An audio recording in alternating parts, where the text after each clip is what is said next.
So, did it go around the horn? Like, did I screw it up? I have a feeling that I let it go all the way around without paying attention. It's possible. I don't know. So I just started it. Hello, Twinkle Star. How are you? Let's turn the sound down a little bit.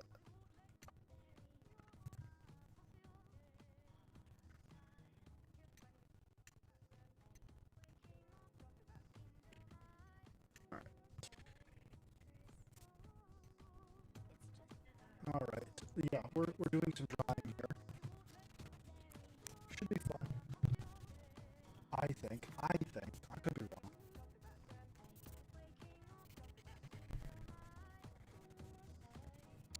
First of all, welcome to the show.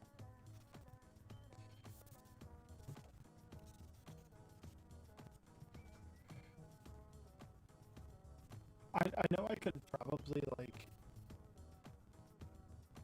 use a circle like this if I wanted like a perfect circle. But there's something that just seems wrong about that. Maybe I'm just being silly. Let's stick with it. Let's use this circle, huh? Let's be silly. I don't have a hat. I need a hat. It's not a show if I don't have a hat on.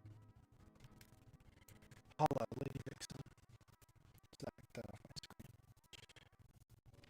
This isn't even a perfect circle because the way that tool works, it's not a perfect circle. You can see that it's lopsided, like it's squished this way.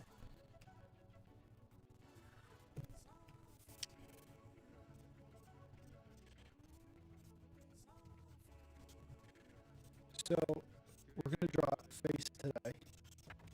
We're going to talk about cartooning in general. Now, the principles that I have here, thank you, one appeared on screen. The principles that we're going to work here are not something I came up with. Right? We learn these things from others. That's how. It's also don't really seem like it's a little too bright today. All right, what's reflecting? Yeah, it's still. Ah, well. Okay, here's the deal. Here's what we're saying. Here's what we're talking about. The principles here I learned from various sources. One includes Andrew Loomis, right? And that book is available for free. I talk about it a lot. It's called Fun with a Pencil. It's available on Internet Archive. I'm turning into a robot. Are you serious? Is the audio? Dang it. That sucks.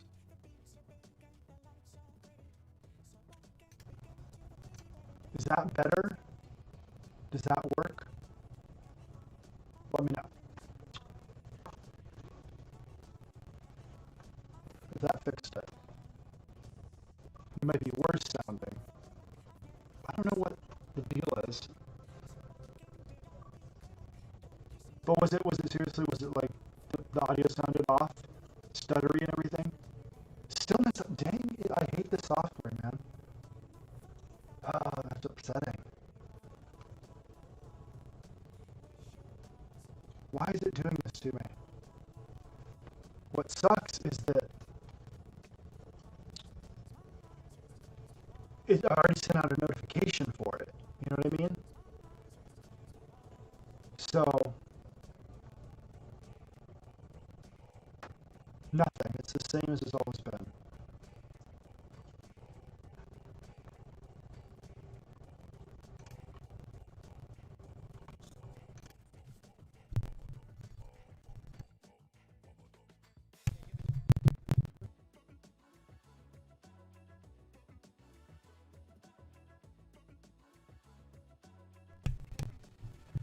I don't think it'll register after I do that. Does that work? Did that fix it? I don't know. We'll see. You let me know. It really sucks, man. A little bit? It helped a little bit?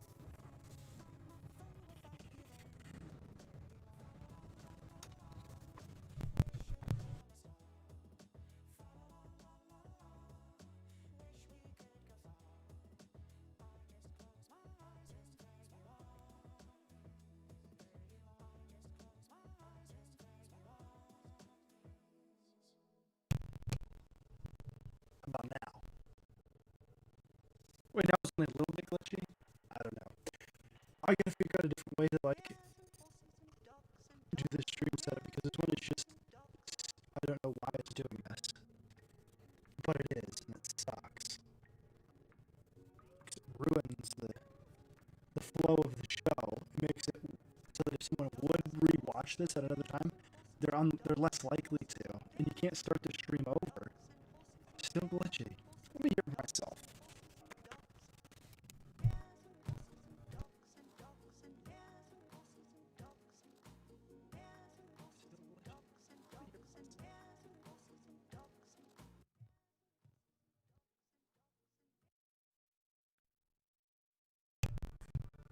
Man, that is bad.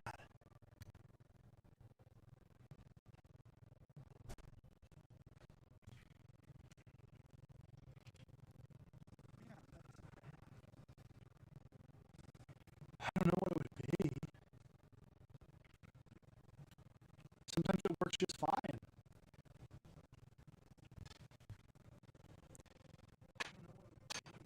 I'm gonna try something, and hopefully it will work. It didn't work last time. We got messed over. So here's the deal, people watching. If I'm gonna stop the stream, and hopefully I'll be able to restart it in this stream so you guys won't miss anything. But if not, it'll start a whole new stream. Hopefully you guys will join me over there. Yeah, so Lady Vixen will put the link in the comments of this video, just in case anybody doesn't realize that happened. But hopefully it'll come back to. Alright, maybe it worked. Did it work? Does it sound better? Yes, it does. Awesome. Fantastic. At least it sounded better from what I heard, but I didn't want to have that echo on. Yeah, it's just whatever reason. Sometimes the program, it does that. It's not the microphone. It's not the connection with the microphone. It's just this program because restarting it fixes it. Stupid. But fortunately, I had to close out the program and load it back up. And fortunately, it started back up really quickly. So I was able to stay in the same stream. So that's good because that's been really, what really bothers me lately is I've been like having trouble. Oh, is it buffering now? Anyways, the point is I've been having trouble starting streams like with this program either on my phone. I use it to stream with my phone, and it won't connect to YouTube and actually stream. And then on this, on my computer, it has trouble as well. And it's like, what is the issue? So it's not that. I don't know. It's just this because it's just restarting this. And and the microphone works in every other program. Maybe and this is updated today, I think, this program. So it doesn't matter. It's fixed now. So the point is, back to what I was saying. There's a book that I recommend for people. It's called Fun with a Pencil. It's by Andrew Loomis.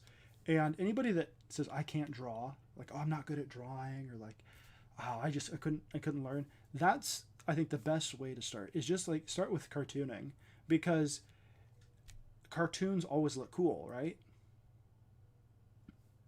Like no matter what you do, they look fun. And everybody can sort of draw a little bit of a cartoony face already. So if you go to Fun with a Pencil, it's going to teach you the right way to do it, the right way to draw simple faces. And then as the book progresses, it teaches more advanced stuff. And even if you have to work through it a couple of times, if you don't have the natural ability to pick stuff up quickly, or you haven't done a lot of artwork in the past, that's like I think the best book, because I personally really like cartooning, and I want to see cartooning actually make a comeback. There was a time when web comics were really popular and people were reading a lot of them, and there was a lot of old school guys that were drawing old school looking comics, like comic strip comics. But now it's pretty much all taken over by Timotei Best's favorite type of stuff, which is the Tumblr art. So hopefully you guys. I'm just using the basic inking stuff right now. I really like the textured pen right now, Jalapeno Milk. I feel like it just looks a little bit rougher, and I don't like the digital G pen I think it just looks too clean. I don't know. It's something I'm definitely having to play with because I don't know. We'll see. I don't mind actual manga influence stuff. What I don't like is the bastardization of it that happens in the United States often. But welcome everybody that's here. Eric Hawkins, I saw Reese, Timte Best, Jalapeno Milk, a lot of the usuals, the usual suspects, the usual crowd. Based on the critiques of last week's, I suck at drawing. Also, I don't think so. I think yeah, and so does Gary apparently. So I don't think so. There's a difference between sucking and people who want to find everything to nitpick. Personally, like I said, I'm more interested in less in the reality of how something looks. I don't want, if I wanted to look at something that looked real, I'm not going to go to a comic book to do it. Okay, I'm going to look at really well drawn pencil drawings and shading and gradual changes in talk about like a sphere, right? And you've got your really dark part over here. I know this doesn't look very good. And then it gradually getting lighter. You can get that nuance with a pencil, but you can't get that with inks in a comic book. So if I'm looking for realistic stuff, I'm not going to comic books. Now, some people like that. But for me, I grew up with the Silver Age comics and early Bronze Age type of comic books. That's what I read a lot of as a kid as far as superhero comic books go. So for me, that style always, I like it, the classic illustration look. But now it's gone away from that, and I don't know. I don't know.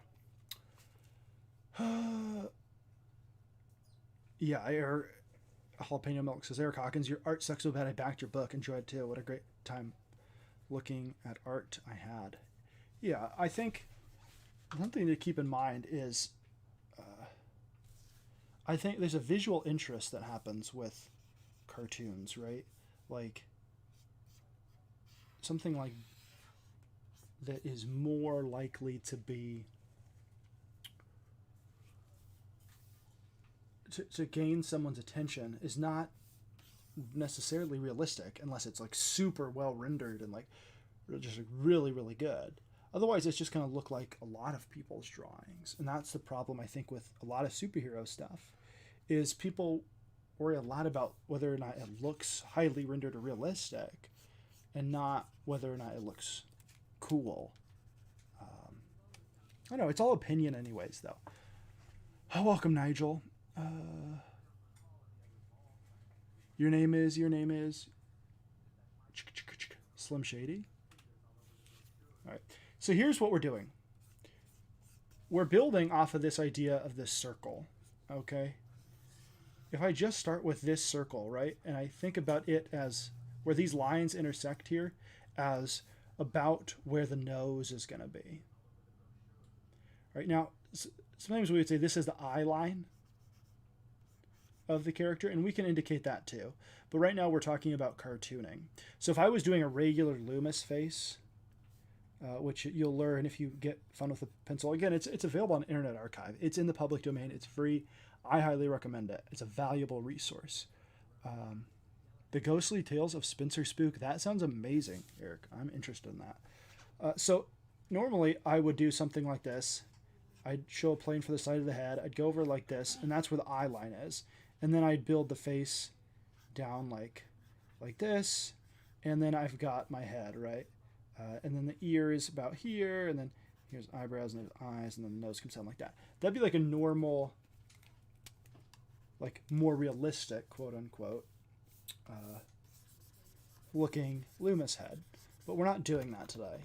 What we're doing is cartooning. And we're showing exaggeration, and we're making it look cool. So we're not doing that. Most of the time, I don't bother with building a head this way. Most of my I'm actually starting with the outline of the face, and then I'll go in and build something. But that's just the way that my style is developed. But it's still based around these principles.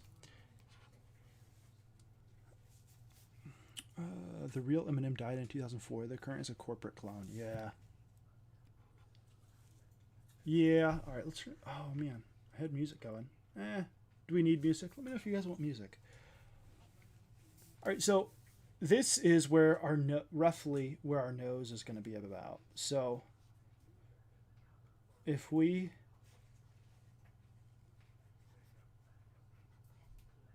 trying to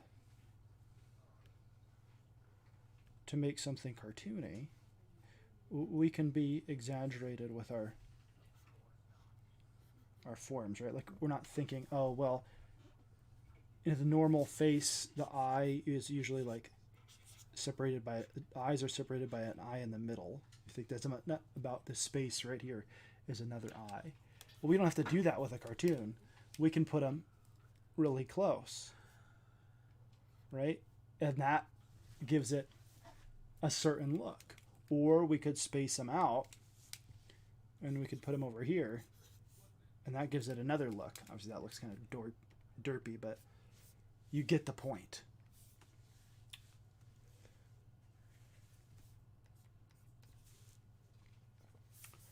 All right, so Reese has got to leave.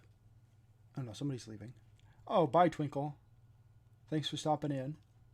You find the cartoony style more difficult. That's interesting. All right, so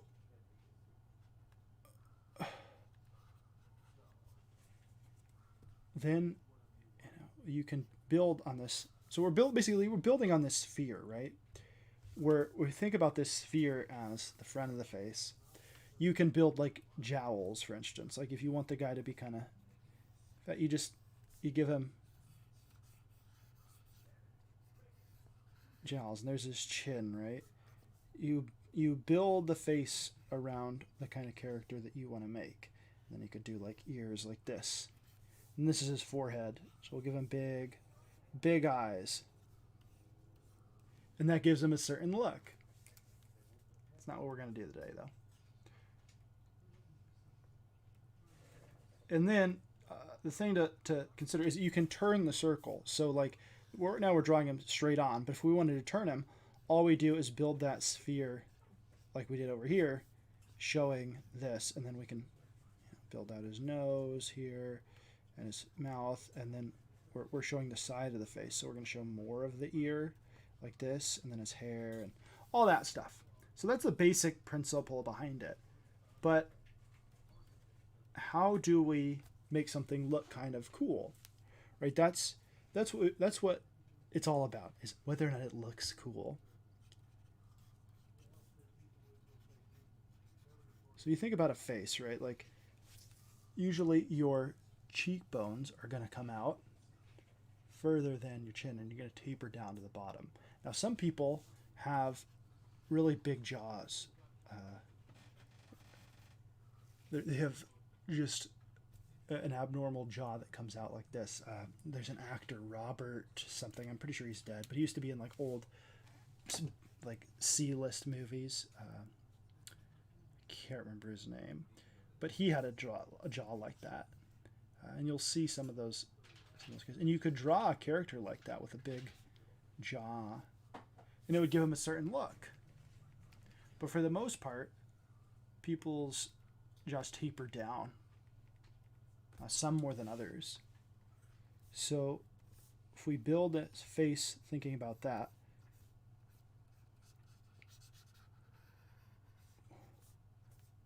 you can start to see a face shape come together. Yeah, this is Clip Studio. It's really the consumer version. It's called Pro, ironically. I don't know if that's ironically. It's just kind of weird that they named the consumer lower version Pro, and another one that has more features is called EX. I've actually considered getting that because you can animate with it, but I don't know if I'm going to upgrade. So I like the program. I know some people, like Eric Hawkins, uses Photoshop, but for me, I don't know, I like this one.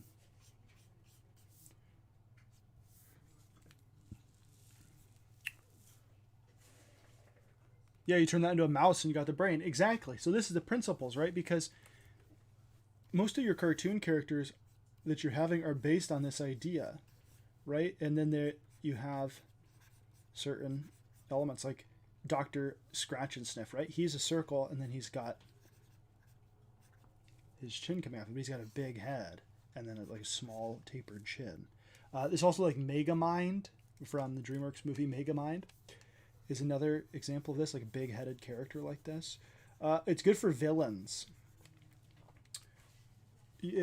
Because it looks abnormal. It doesn't look like a hero, but also it implies some degree of intelligence, like the brain or Megamind.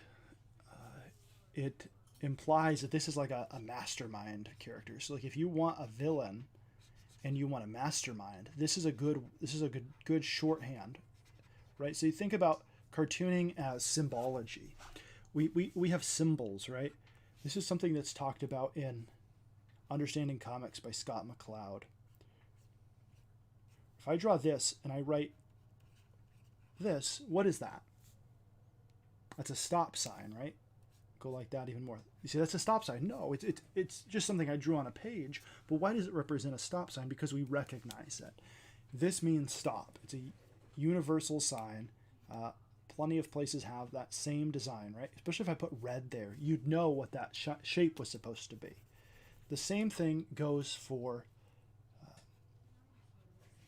symbols that have other meanings, more philosophical or spiritual meanings. So here we have a cross. Now, what does this represent? If I was to go back to the 1st century or before that, it would represent death, shame. Oh, what the heck? Stop that nonsense. Shame and punishment. That's what it would represent.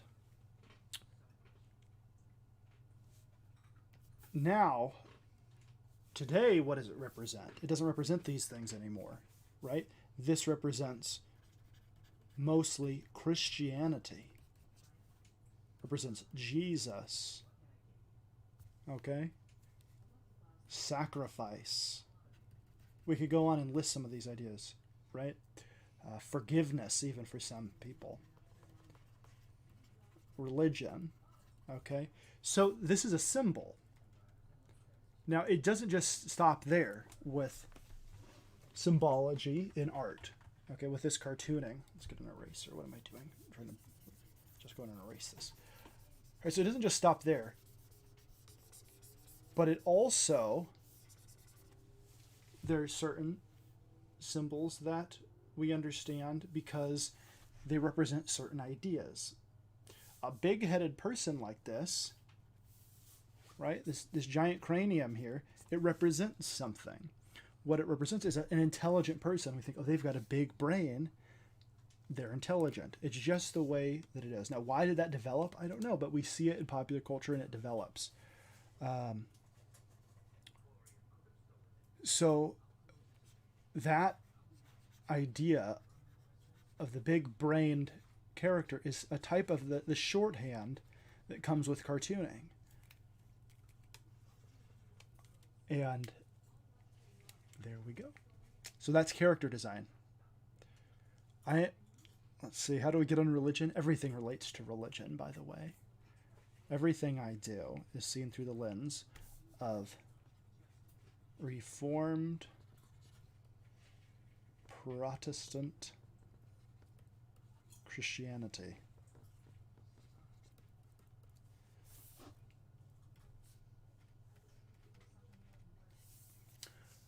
All right. Yes, the Wholesome Christian Man's channel, indeed. So this is this is cultural shorthand, a large craniumed individual. Right? Like, if I was to do this, we would say that's a smiley face. That's not a face. Those are lines on a page. That is the stripping down of the human face into certain elements to give it a look that looks human without actually being human.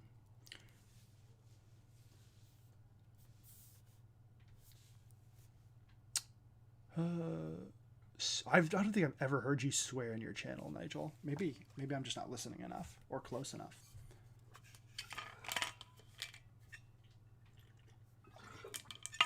Mark Anthony says that was more of a smirk to him. Could be.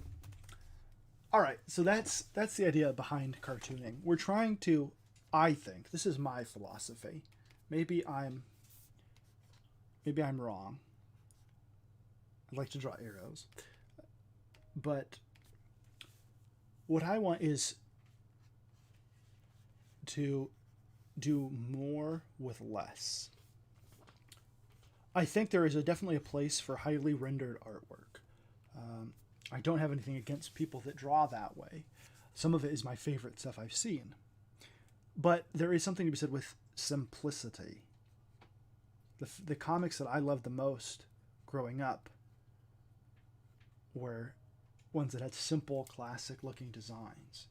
If I was to put the profile of a character from a typical superhero book, now, there's some that would stand out, right? Like Batman, he's got these. That's a good design. You can tell him even if when he's in, he's blacked out. Like you can't, there's no detail, right?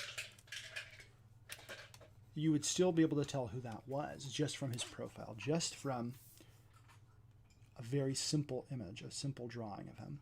Superman is a little bit less like that, but usually he's drawn with a big chest and, you know, skinny waist and, you know, big arms and stuff. But he's also got a cape, and so usually they'll show that cape.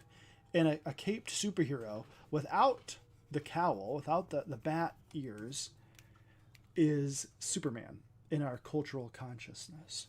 But for the most part, most superheroes, you're not going to be able to tell who they are only from the shape of their character. But if I was to put Uncle Scrooge or Donald or Mickey or Goofy or those characters on a page, and we just, you know, it's just them in shadow, you can't see any of the details, you know who they were. And I like that idea. That's something that I want with my characters. I want you to be able to, that's that character because of the way that they're designed. That's me. That doesn't mean every character has to be like that. Some are going to, by necessity, be more generic. But your big characters, you want them to be able to be seen and recognized instantly. And there not be any question about who they are. And that is the point. No, it's not. It's the point of what we're talking about today, at least. Let's get on with the drawing. They all wear spandex tights. Lord Gord is another one that Reese... Exactly.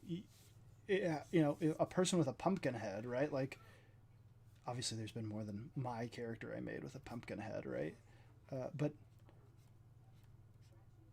that, if you're looking at a comic and it's about a person with a pumpkin head and you show them in a panel, but then, again, there's no detail. It's just them in shadow. You'll still know which character is which based on the fact that one of them has a stinking pumpkin for a head.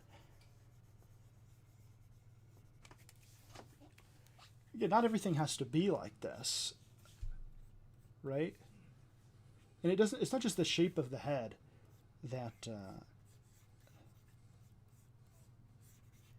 that matters. We can also do, like, you guys know my character Stephen Starlight. His hair goes like this. This is a not great drawing, a little cramped for room, but his hair has a shape like this, and that's who's on the thumbnail of this video, right? Well, I didn't just give him that because I think it's cool.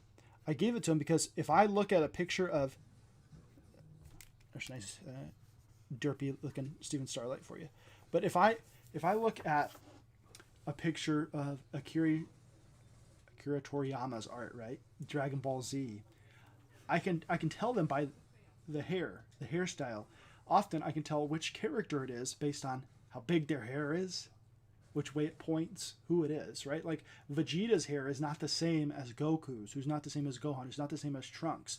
Their hair is all different, but it is that spiky standing up style. And if you look at a lot of manga artists, they're going to have very strong designs where you can tell which character it is based on just their silhouette.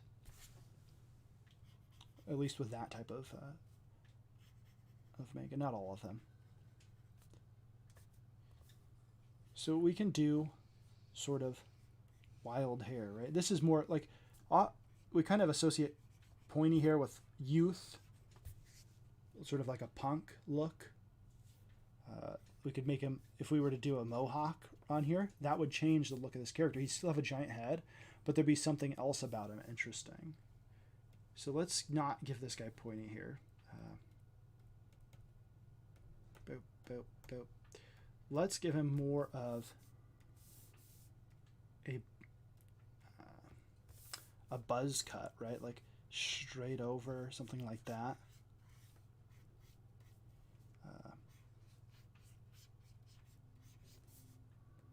That makes him look a little bit more clean cut.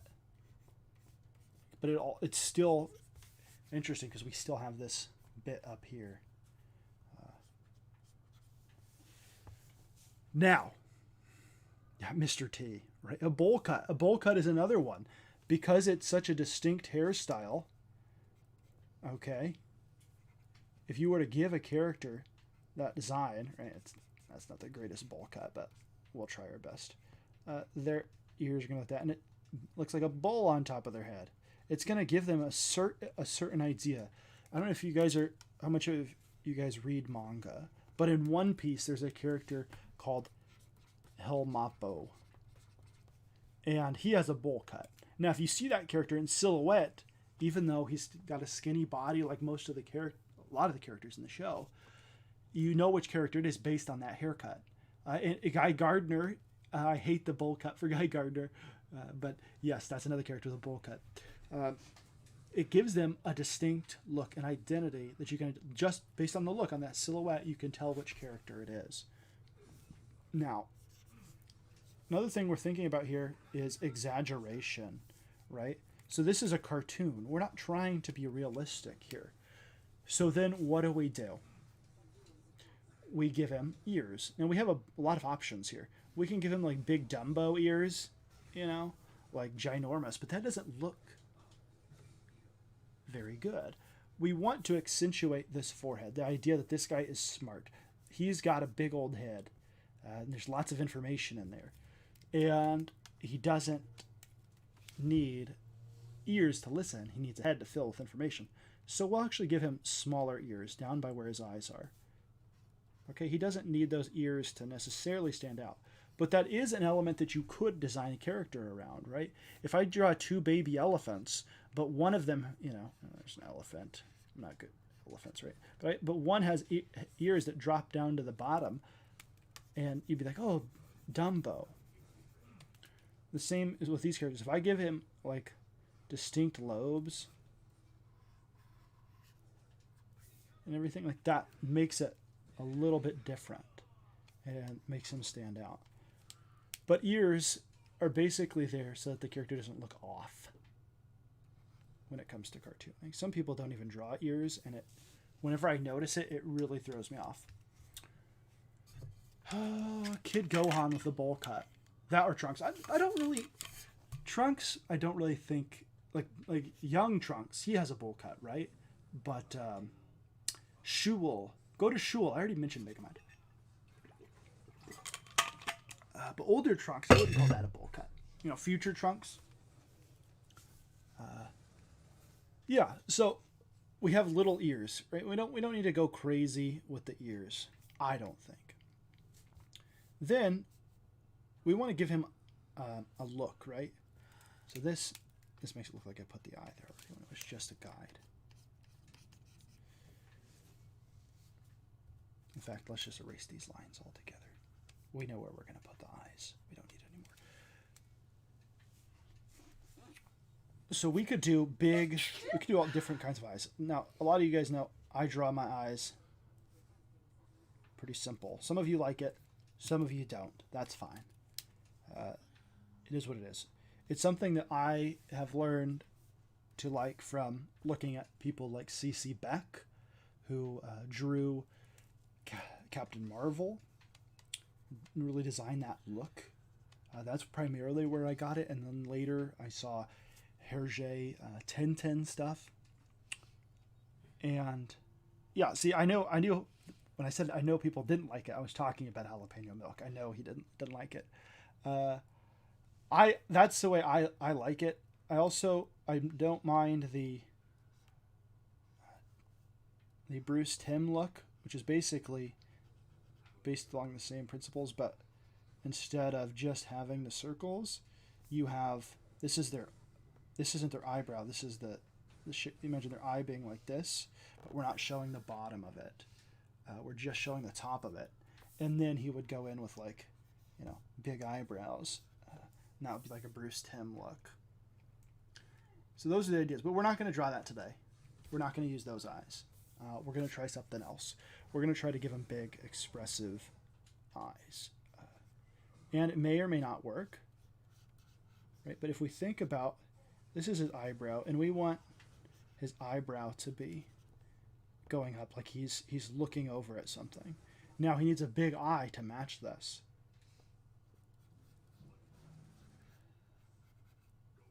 And again, he's looking over in this direction. He's looking over this way. So we're going to put the pupil over here.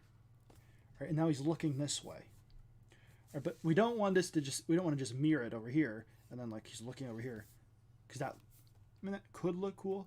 But I think, what if we did something lower key, like this?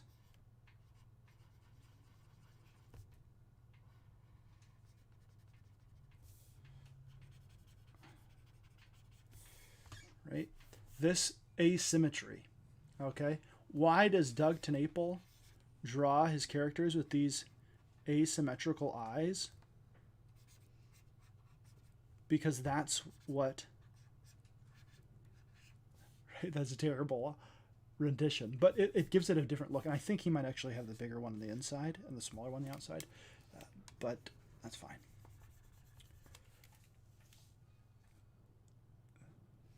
I'm going to move this one over. I don't like how far it is away from the nose. We do need to move this one. Okay. But it gives it sort of a certain look, like he has a certain expression on his face now.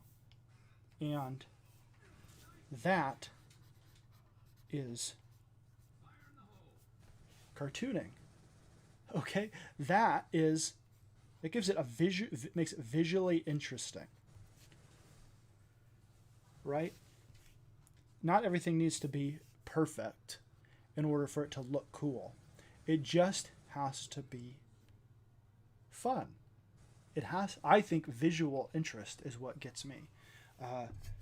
Now that can be done in a number of ways, right? Alex Ross looks really realistic, but he paints his books. It takes forever, so he doesn't do anything ever. But all right, Reese, thanks for sticking around longer than usual. Appreciate that. This is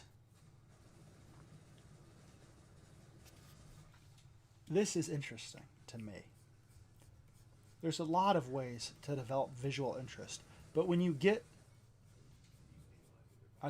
too realistic in comic books, you are getting away from what comics are good at, right? What we can do with comics is exaggeration. Okay? Why did Todd McFarlane get popular?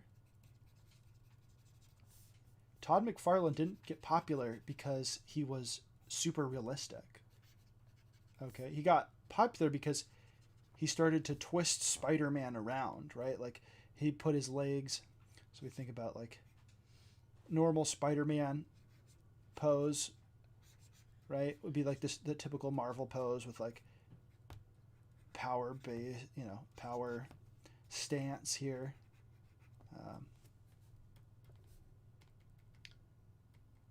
But what Todd did, and they would have Spider-Man leaping around. Like you look at some of the Spider-Man, not to say that they didn't have him swinging through the air and stuff like that, but let's go down here where we have more room.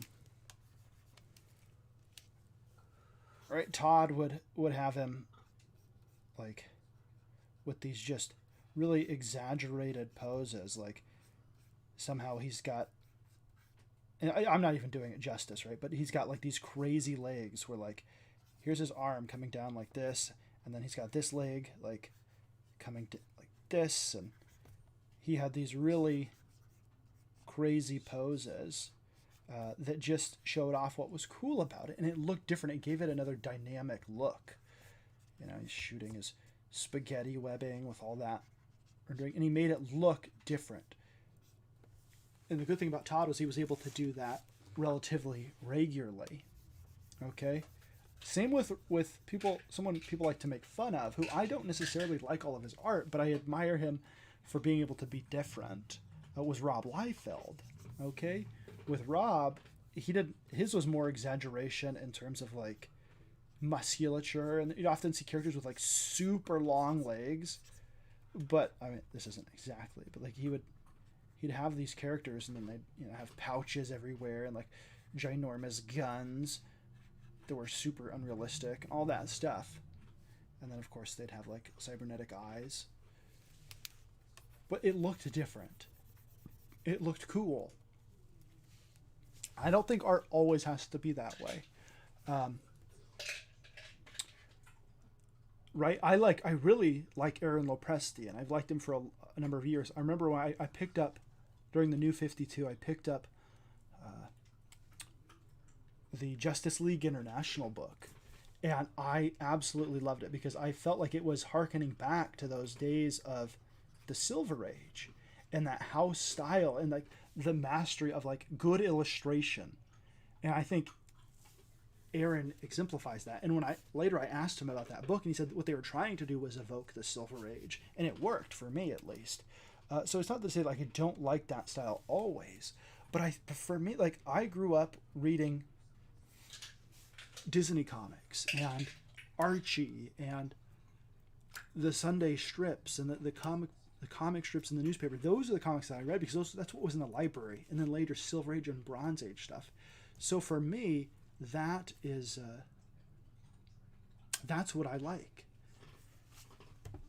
It's only later that I started to see what was like the Brian Bolans or the Dave Gibbons or these guys who were really structurally sound, and I like that stuff. But ultimately, like if I have to choose between the two, I'm going to choose Carl Barks and not Brian Boland, just for me personally. See, what are people saying? Let's see. Missed a bunch of stuff. Oh, he had porcelain eyes like a doll's eyes. Eric Hawkins says, the thing about a shark, he's got lifeless eyes, black eyes, like a doll's eyes. Yes. Lots of stuff here.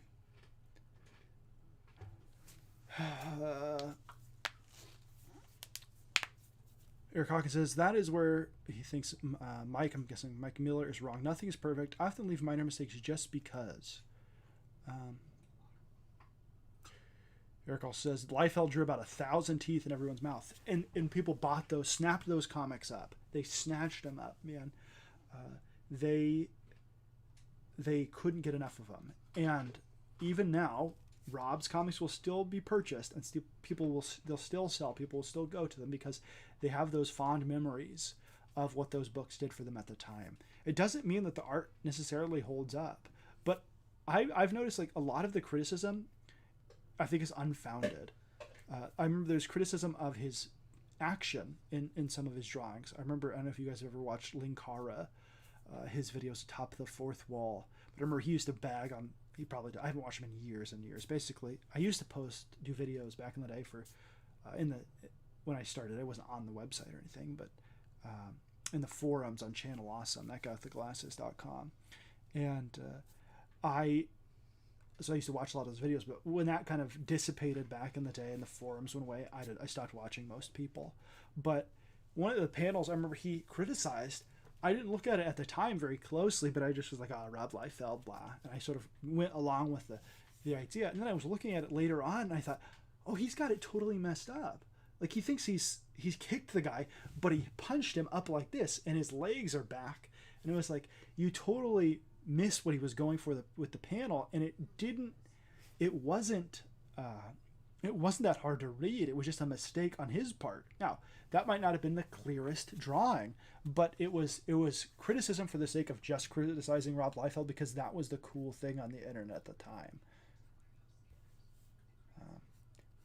This character looks like he needs a smirk, right? Like, he needs like that 90s like bad kid look. Something about it. Let's see. Thank you, Timothy.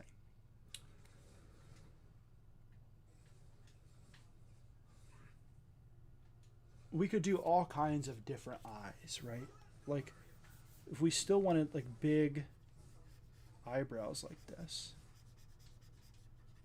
right, we could still do those similar eyes. Not as good, but we could still do similar eyes. Or we could bring up the eyebrows off the eyes. So like maybe he's in surprise, and you would do that, and then you'd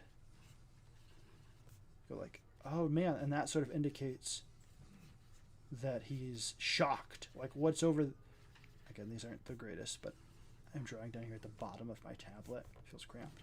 But the idea is like, if the eyebrows are moved up, it indicates shock, right? Like what? Oh my word! Are you kidding me? But the look we have now on his face is more of like an inquisitive look, especially with that mouse, like, or like he's up to something.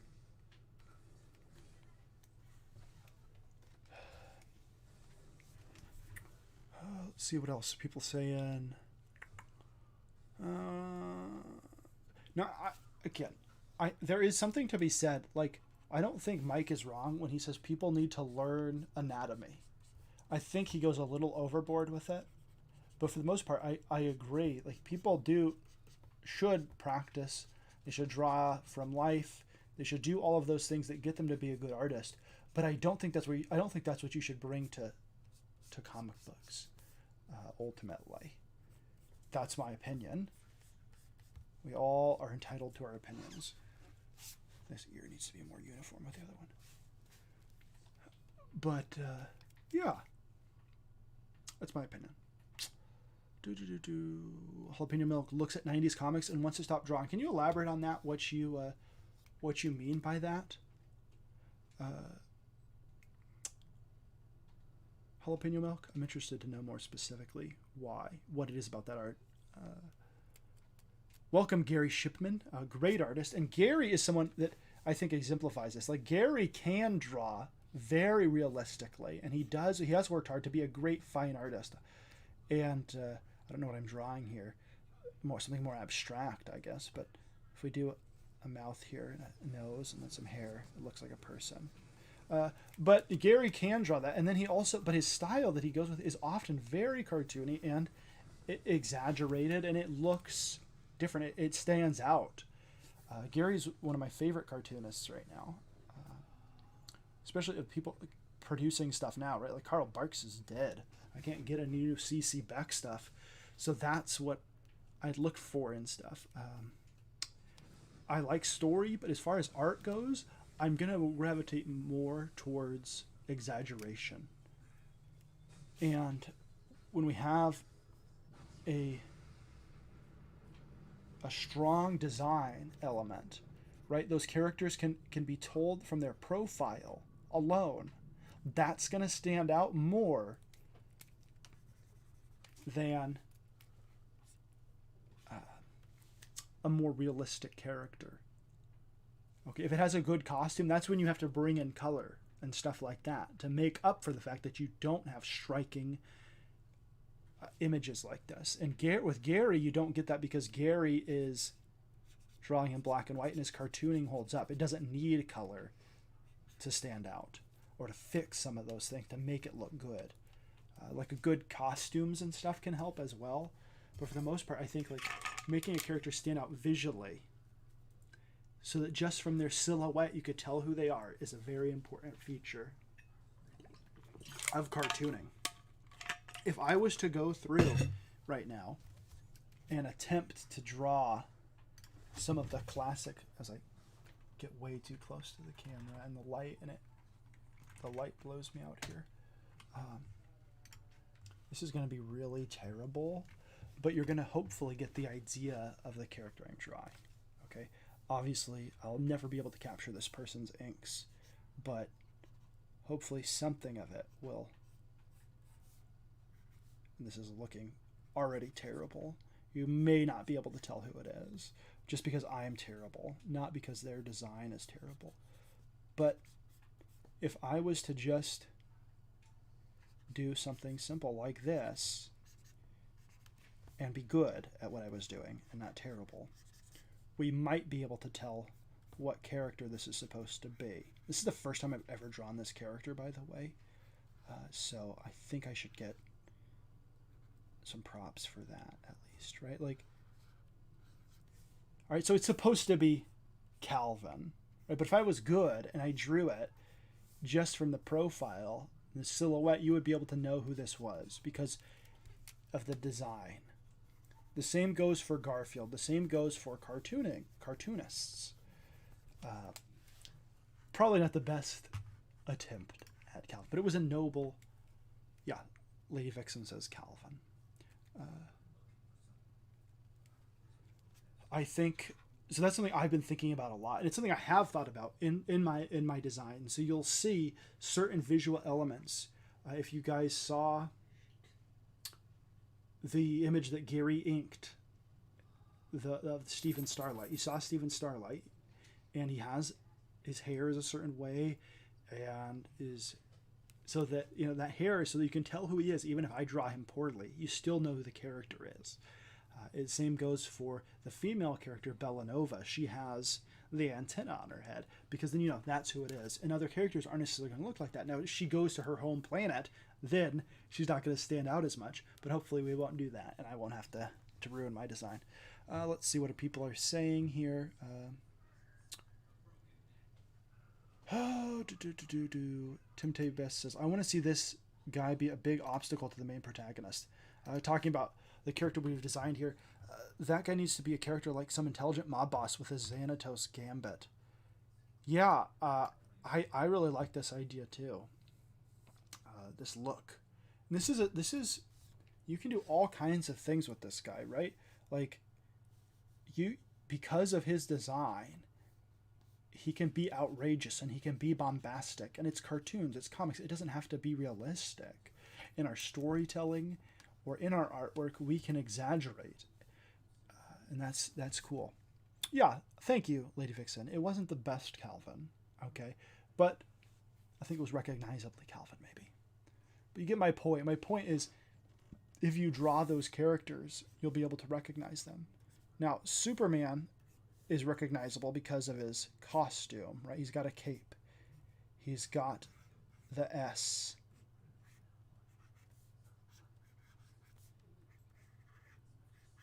Right? That is recognizable. And fortunately, because of the house style of Superman, a little bit of hair coming down on his face right here is basically how Superman usually looks. And so they've done a good job of making obvious who he is when you have a lot of similar looking superheroes standing around. This is something where Jack Kirby and his designs for characters, for Marvel, are better than a lot of the early DC stuff. But you also got to think he had the characters he was creating in Marvel, he had basically 25, 30 almost years of growth from like when he designed Captain America in a more slightly more generic superhero way. They still did it pretty good, him and Joe Simon. I'm not sure who did the design and the costume, but the wings coming off the helmet on Captain America, right? Like that element, like that is pretty good. You also have that on the Silver Age Flash. They probably got it from Captain America, but that is a good visual element that tells you which character it is, even when they're in silhouette. But you think like the Hulk and Spider-Man, and a lot of Spider-Man was Ditko, but Iron Man, those designs that Kirby gave them did stand out, and you could tell them.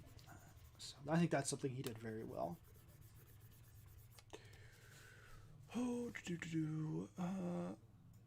So Jalapeno Milk says, I see 90s comics as blobs, meaningless shapes. They represent nothing about life. It's interesting. So I think what we're talking about here is the imitators, right? If I was to take out Liefeld or McFarlane, or even someone whose art I still haven't decided whether or not I like, which is Eric Larson, like that 90s style art of Eric Larson, or Jim Valentino, or even Mark Silvestri. Those guys are far superior to their imitators. Pitt, right? Like the imitators of those guys, the second tier, especially after those guys left Image, or left Marvel and went to Image, founded Image. You have a lot of imitators that tried to draw like them, especially tried to draw like Jim Lee. And it just doesn't work. It often comes off really cluttered and bad. Eric Larson's inking is what makes it look indecipherable sometimes. But otherwise, he's got he's a cartoonist. Like, it's very cartoony. Him and McFarlane are both, I think, the strongest cartoonists of the bunch. Dale Keown. Yeah, I mean, I like those guys. Sam Keith had some stuff. His art was very different. But like, I think it's mostly like, we look back at it, and at the time, it was all about the art, right? It was all about how crazy can we get with the art. And some of those guys, they simplified their style and boiled it down to something that was able to be done in a monthly book, like Eric Larson. But those other guys, they were going in and they were noodling, and they were, rendering every little thing. And you look at Sam Keith in the 80s when he was drawing something like Airboy and the radioactive hamster teenagers, or whatever it was called. I forget the name of it. But he drew that. His style is not as crazy detailed as it is in when he was doing the Max. Very different. Rob Liefeld's Captain America was not good. The image that gets mocked all the time with his like chest sticking out is not actually from the comic, as I understand. I have the first issue of that, and there is some stuff not to like in it. Some stuff that looks bad, but it's not as bad as people want to make it out to be, in my opinion. Now, if you think it's bad, that's fine. I don't really. It doesn't bother me if people disagree with me on whether or not Rob Liefeld's Captain America was bad. What bothered me the most is the story, like changing Superman's origin. It was clearly a temporary gimmick and not something that was meant to be lasting. And they knew that going into it. But you got to remember, Marvel had gone bankrupt. They were being bought by Toy Biz. Like, tons of stuff was happening to Marvel in the 90s to make it, to change it, and to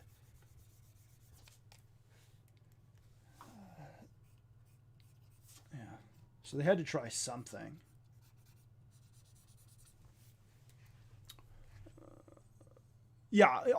His cap face is horrible, but that's Liefeld. Those are Liefeld's face. The boots were always dumb looking too. Yeah, I don't disagree with you. I don't think the art is great. but it gets overly mocked. I have like I remember the first time I even like that was the first Liefeld comic I was really aware of of knowing his name, and I remember looking and being like, man, what, this guy doesn't draw feet, and then that, like why does he cover up his feet all the time? And like why are his feet like this is a Rob Liefeld foot? It's like why are they so pointy? It's fine though. It's okay. We shouldn't be mad about it.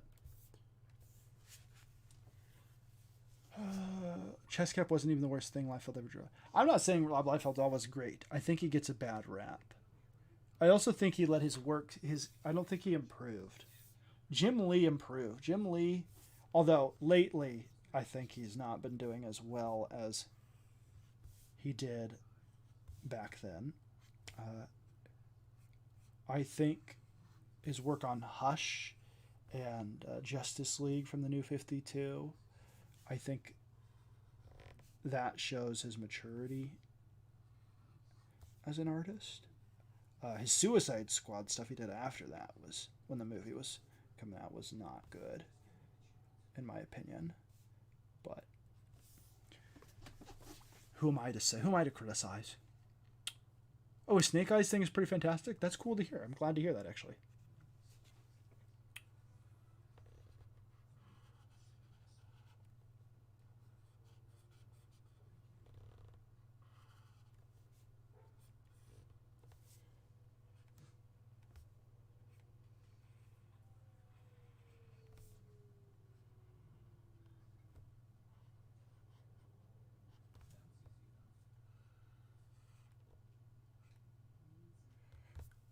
I'm actually using the pen I don't like, but it's fine. It's too late. I'm not going to do it over again. It'll give it a more animated look. Jim Lee is popular because his name is easy to say. I think he's popular because at a time when people were really looking towards art, he was a great artist. I don't want to rag on the man. I don't like his I don't like his costume design. I think that's his weakest point. Like, I think most of the Wildcat costuming is bad. His redesigns for Superman really took the iconic look of Superman and made it look bland. Like, if that had been the original look of Superman, I don't think people would have liked it.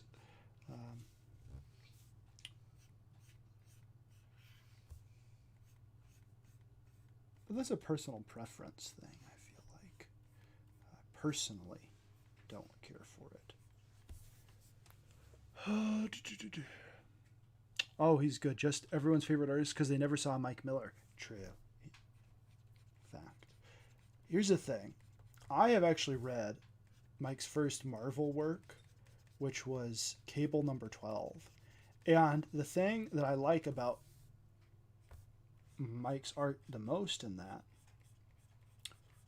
is that he was not trying to imitate those guys. His art doesn't look like a ripoff of those guys. It's very readable. It's very different. Now, at the time, that might not have been what people were looking for. So it may not have sold as much as if he had tried to do something a little crazier. But I do like that he wasn't just copying those guys. He was trying to be his own person. And that's admirable because there was a lot of rip-off artists at the time. People trying to cash in on that look, that image look, that Lee, Liefeld, McFarlane look.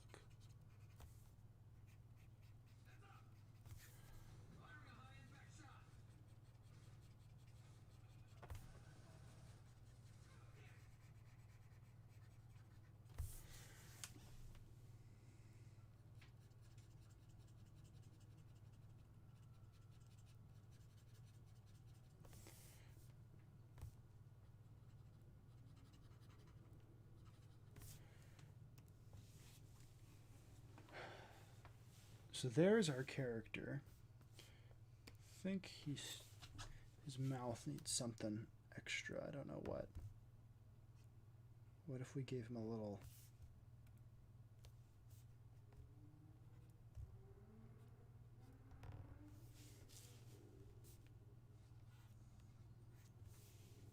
There we go. This eye I want to redraw. Let's see, what is people saying? I did not get my book yet, Rick. So I was waiting on 3 different packages, and they hadn't come. And each of the people that had sent them was asking had I got them yet. One was from Gary Shipman. One was from Nasser Rabati. And one was from Rick Piper. I think Rick sent his first, and it's still not arrived. So I don't know on that one.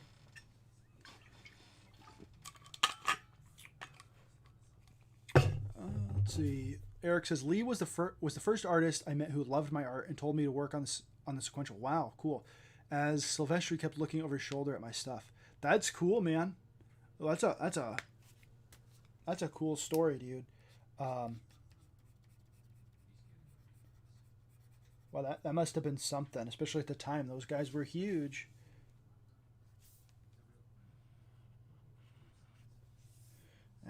Don't like that. Needs to not be so boxy.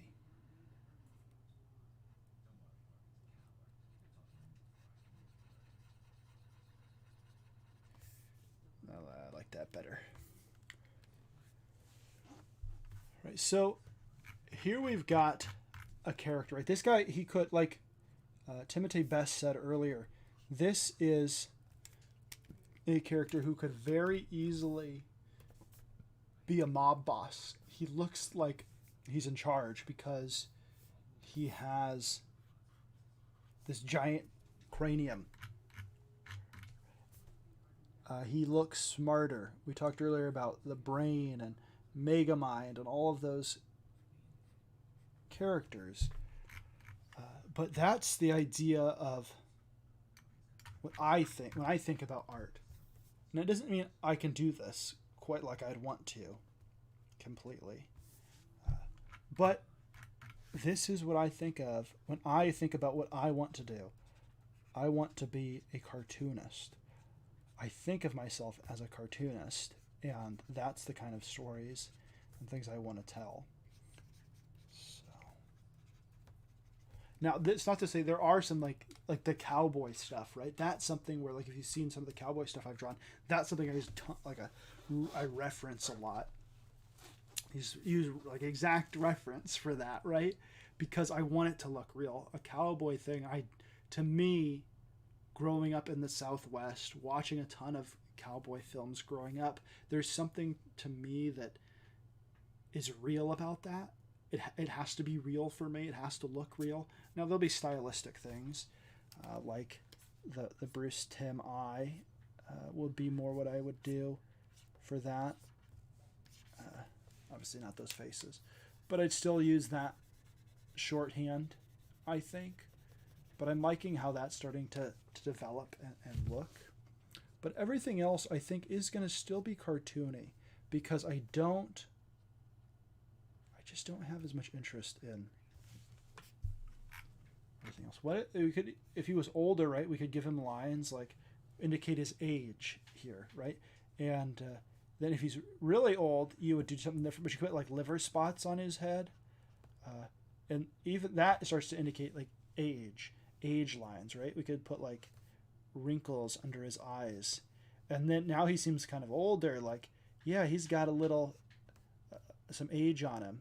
Could do some lines like this. This would be bigger and go down like that. And now he starts to age up. Okay. We get the sense of that this character has been around a little bit. You give him more lines. He starts to look older and more sinister. Or we take those things away. Let's do this. So we take those things away.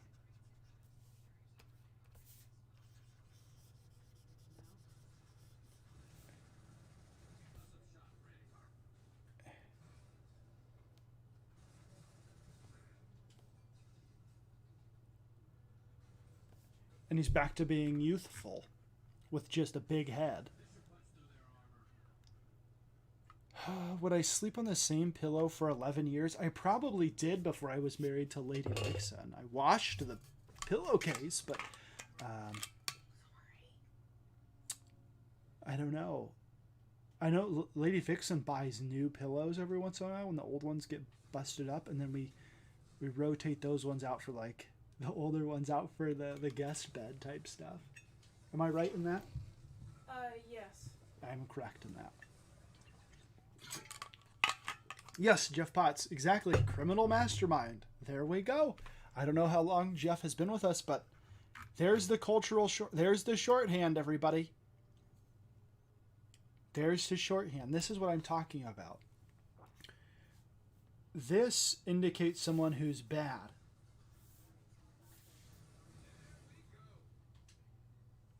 Right? And now he's older, but this to me is what I'm looking for. Doesn't mean that everybody has to do it exactly the way I want it. But what I want is the shorthand. I want the exaggeration. I want that stuff because that's what I like. Growing up on cartoons and on, like I said earlier, Carl Barks, those comic books, the comic book strips, the comic strips in the newspaper rather. Those are the things that speak to me the most. Uh-oh, Jeff Potts. He's with me always. Be afraid, be very afraid. Well, welcome. Yeah, 11 years sounds like it's ripe for bacteria. Yeah, but you wash them.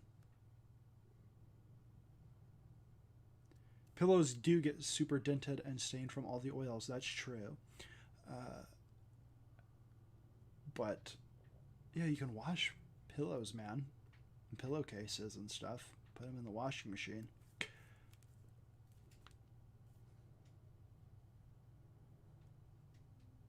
Okay, I'll let you know, Rick,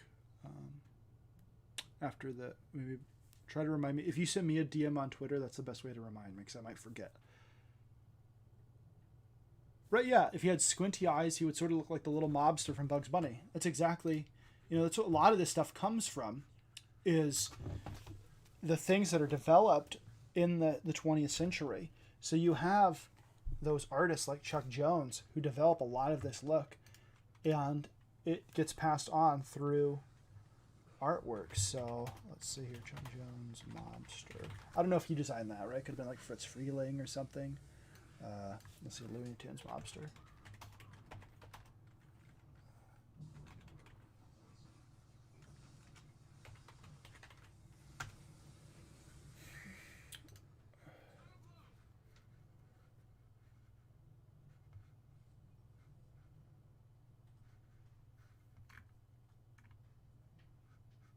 Let's see if this is the one you're talking about. Often the mastermind is also going to be someone who's smaller with a big head. In this case, if this is the one you're thinking of, this is the one that came to my mind. That's so tiny.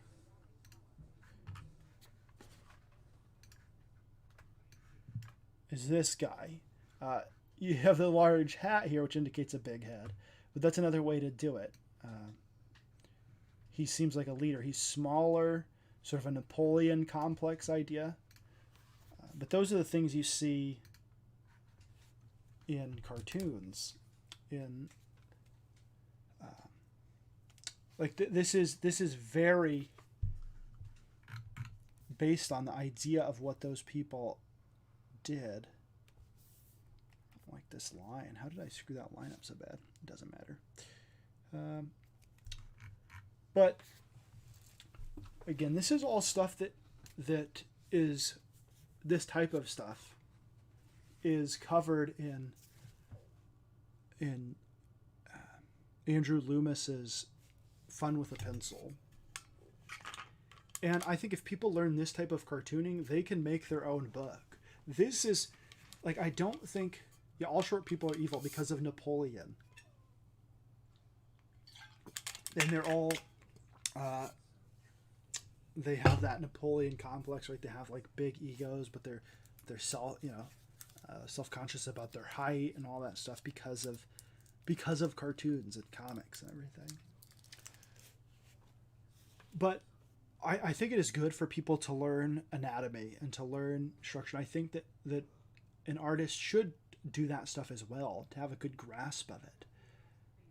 And I often draw from life and try to get gesture down and try to draw things well.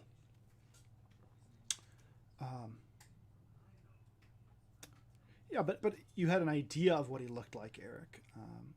There's a suggestion there, and that's what we were talking about earlier with like less is more, right? Like a simpler character design, but he stands out to you, and you see more. But like, so I think that it's valuable to be able to learn how to draw that stuff and to do that as an exercise. But for me, like, I also think there's a place for people who just draw these cartoons and they've got this style down and this is how they draw it, and it is really exaggerated and it looks really different, and that stuff starts to build up in their mind and they get a really good grasp of it, and then they draw their own little comic. And that's the kind of stuff I want to see, is that like weird stuff, the different stuff. It doesn't mean it's always all good. A lot of times they need to develop a good story, but it does give a visual interest, and maybe they don't necessarily need to be as cool and polish off all those edges that they have. I don't know. Maybe I'm just making excuses for myself, but Lady Vixen can attest to this. I've always been much more interested in cartooning, and the drawing from life is more to get that stuff into my head so that I can use it for cartooning and being more cartoony than it is to draw that way when I'm putting out a story. Lady Vixen really likes this character we've created. Why, thank you. I don't know exactly where he would fit in with my stories I have in mind, but he's a fun character. I think I'll give him a fair shake in terms of trying to fit him in somewhere. If you gave him like a comically small neck here. If you gave him sort of like the Jetsons model of futurism, it's just like a bunch of circles everywhere and like spirals around their clothes, right? Like if we did that,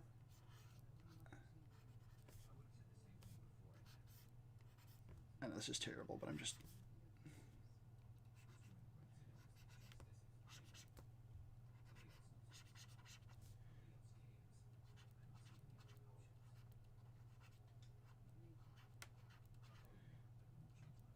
we gave him a space gun.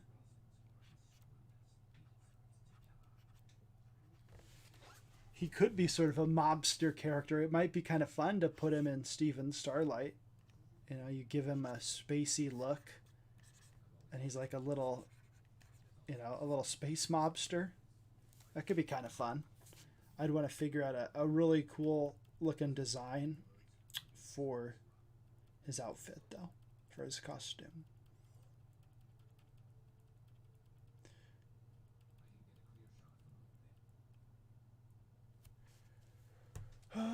Let's name him Leon for short. For Napoleon. Oh, Mark Antony says Leopold. We'll take a vote on it. It's either... Oh, I got it.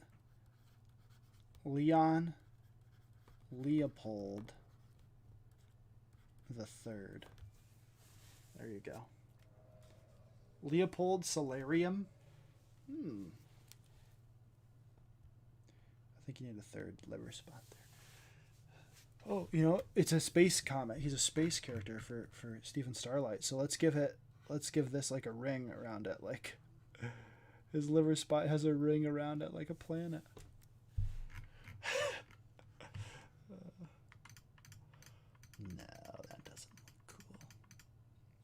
Yeah.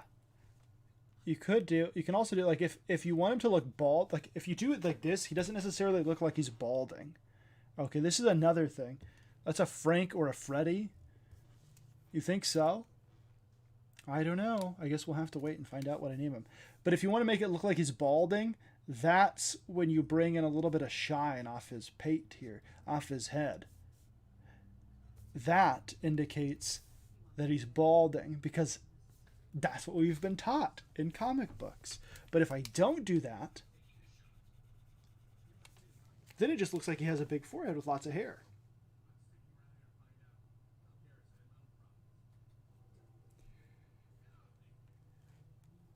Give it that space naming convention. Yeah, like Steven Starlight. So Steven Starlight's costume is pretty. It's if you break it down to who I've ripped off, or where I was influenced, I should say. I don't think it's a complete ripoff. It's pretty easy to break down. First of all, you have what's going on here.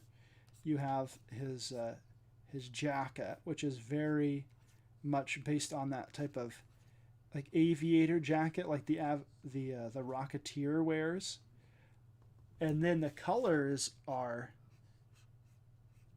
red and yellow and blue, which work very well together, and they are obviously borrowed from Captain Marvel, and then I like the way the blue looks. I don't know where the blue came from, but yeah, the red and yellow are based off of Captain Marvel, so that's where his costume idea comes from. And I think that bomber jacket, like for a pulp hero, almost works. You have it with Airboy too, which the only Airboy comic I've ever read is the one with the radioactive teenage hamsters or whatever. That's the only one I've read. Leonid is the name of a meteor shower it fits. There you go. Yes, it's not a ripoff. It's an homage. It's an homage. I mean, I'm influenced by it. Like, that is the idea. Like, this, it's become an idea of that cultural shorthand, which we're talking about. For, like, a pulp type of a hero, that type of a jacket does look futuristic. It looks classic, but since it's not something that we wear today, you don't see people wearing those jackets. It does have an otherworldly feel to it. As opposed to when people try to think of what the future fashion will look like. And often it just looks, once you get to that time period, it just looks strange.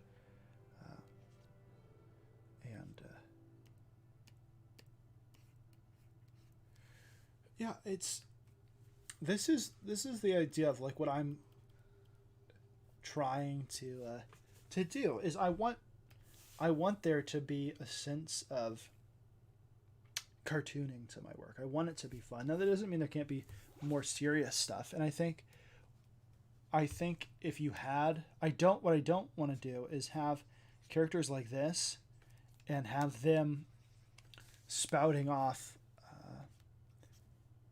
like a bunch of swear words or some sort of like really dark story, because I just don't think it fits with it.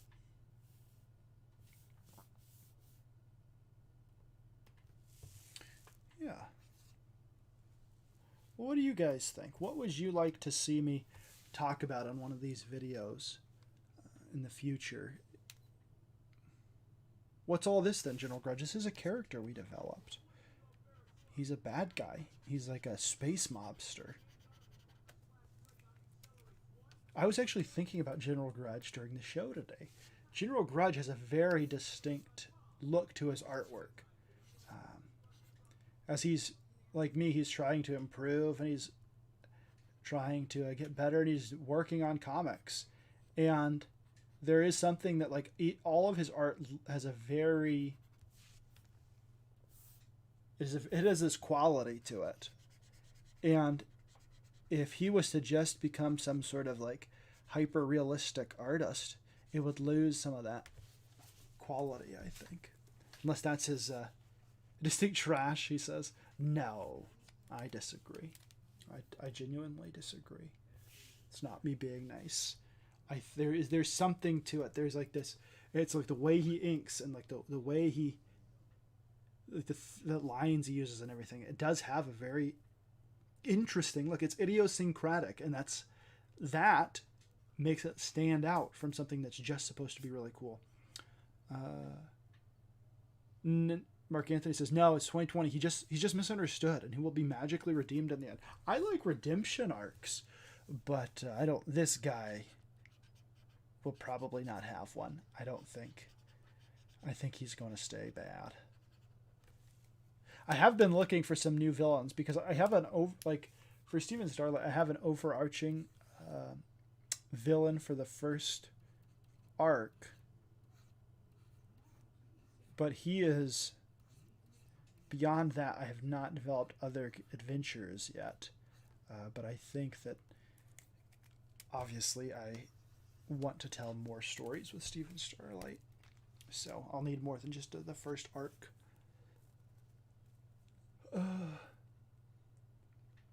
Yeah. What do you guys think? Do you like the younger look, or do you like the older one?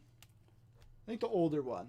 I like the look of that. But you could have it like a flashback to like when he's young, and then you have both of those looks, right? You have like, oh, this was the young guy coming up in the world, right? He's not the mob boss yet. He had to get there. And now he's there, and he's got the lines of battle on his face. Yeah, older look. So that is cartooning, guys. What do you guys think about comic book art? Yeah, it does. It contrasts with the youthful Steven. Yeah, because Steven Starlight is younger. He's coming up in the world. He's trying to be a spacefaring adventurer, right? It is a good contrast. And you did spell his name right. Thank you very much, Mark Anthony. I appreciate that.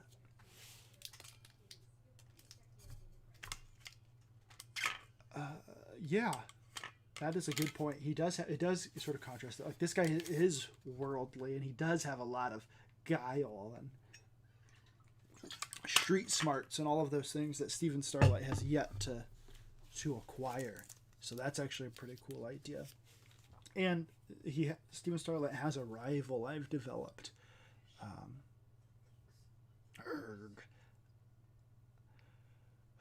Yeah, so who's closer in his age. So it's good to have a villain like this who contrasts with that. That's a good point. See? Works well.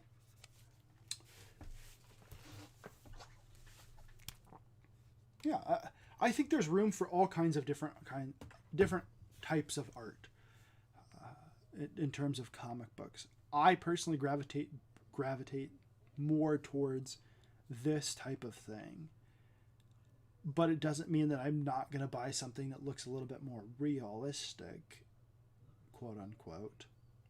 I always hesitate to say that because most comic book art it's still being inked a lot of the time, and when you ink it, you're adding in something that isn't real. We don't have holding lines in real life, and so people try to get around that by putting less, like not spotting blacks. They're really going in there with highly detailed rendering and thin lines and all this stuff. But then the colorist has to come in and do a bunch of work to make them look realistic, right? And I don't know, I don't know. I guess it just has to look good. That's the point. Well, I don't know. I don't really have much else I want to draw today. And if you guys saw the drawing I did earlier, I cut out the hand on it. This is Eddie Van Halen. I didn't like how this hand turned out, and I didn't want to spend a lot of time trying to fix it. It looked kind of small, so I kind of cropped that. But yeah, that was kind of sad to hear about this fella's death.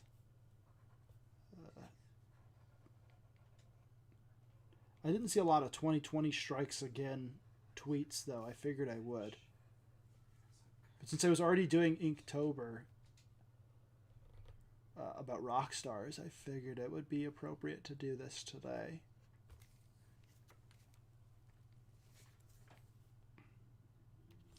Draw his arms and legs. Oh my word! Or his arms and give him a chest and arms. All right. We'll attempt it.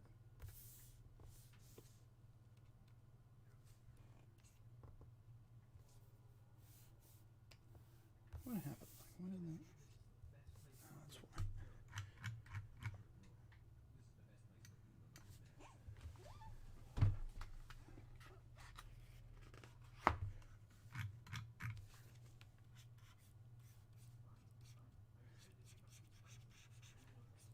So the idea is that this guy has a small body, right? He's not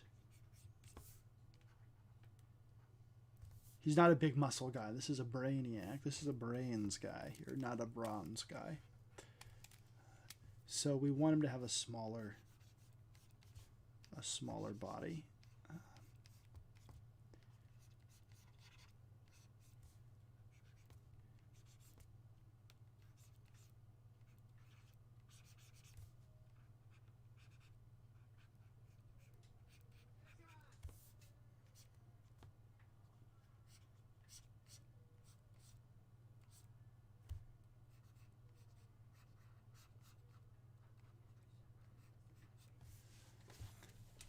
Let's see what's going on.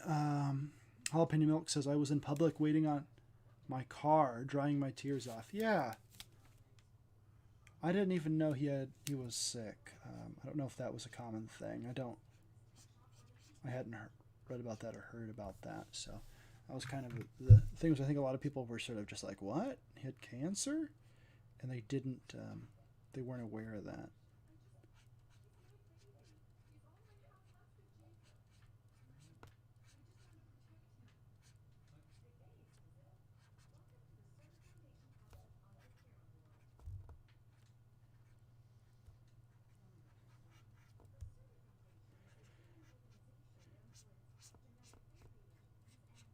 I like that kind of like classic looking ray gun. Although Steven Starlight has more of a Mauser look to his gun. I do like the classic ray gun.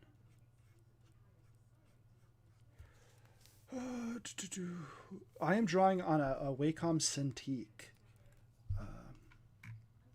So I have the tablet here, the screen, and I'm drawing straight onto that. Yes, I wasn't aware, but about that. I guess I didn't follow it enough to know that he was sick.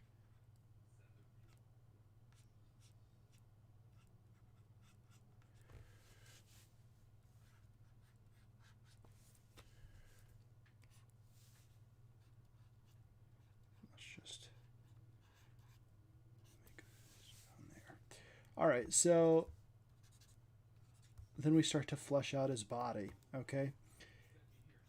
Basically, we can give him just basic tubes for arms here because we're not drawing musculature. We just want to indicate that there is some volume to his arms. And what you could do with a small guy like this is maybe because he's short, he does work out, like he wants to be strong. So then that's when you bring in like more musculature, and that sort of indicates some character to him because he is small but he still is strong. And if you want to develop the character, that's a good way to think about it. Like, how does this character think about how they appear to people?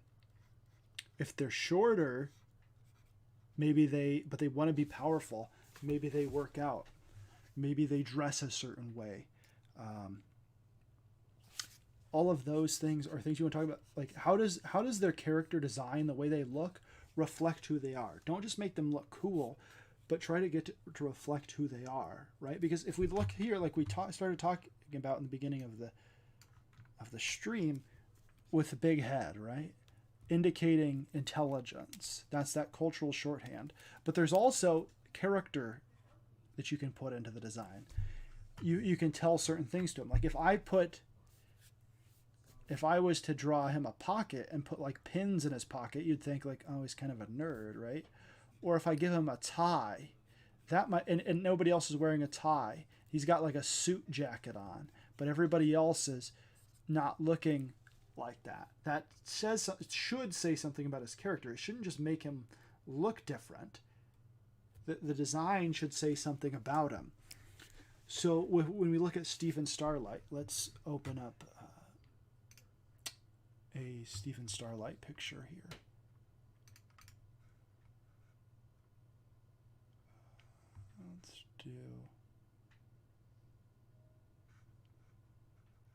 Let's do this one. This is a good one. All right, so what does this is my attempt at coloring it. I haven't gone in and done much with it, but this is, I added mine because I did the pencils, so I think I can add my name to it. I think that's okay. But what is Stephen Starlight's costume? What does it tell us about him? Right, he's got a uniform.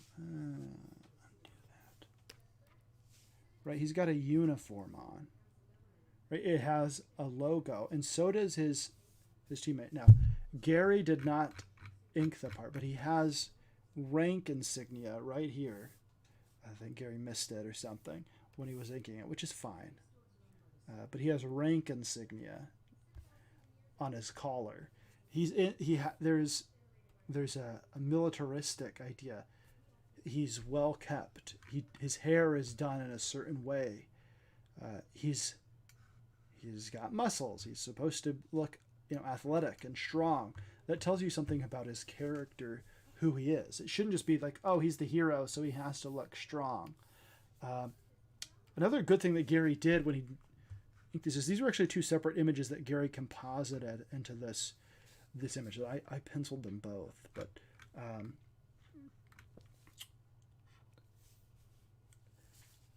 Bellanova is actually taller than Stephen Starlight.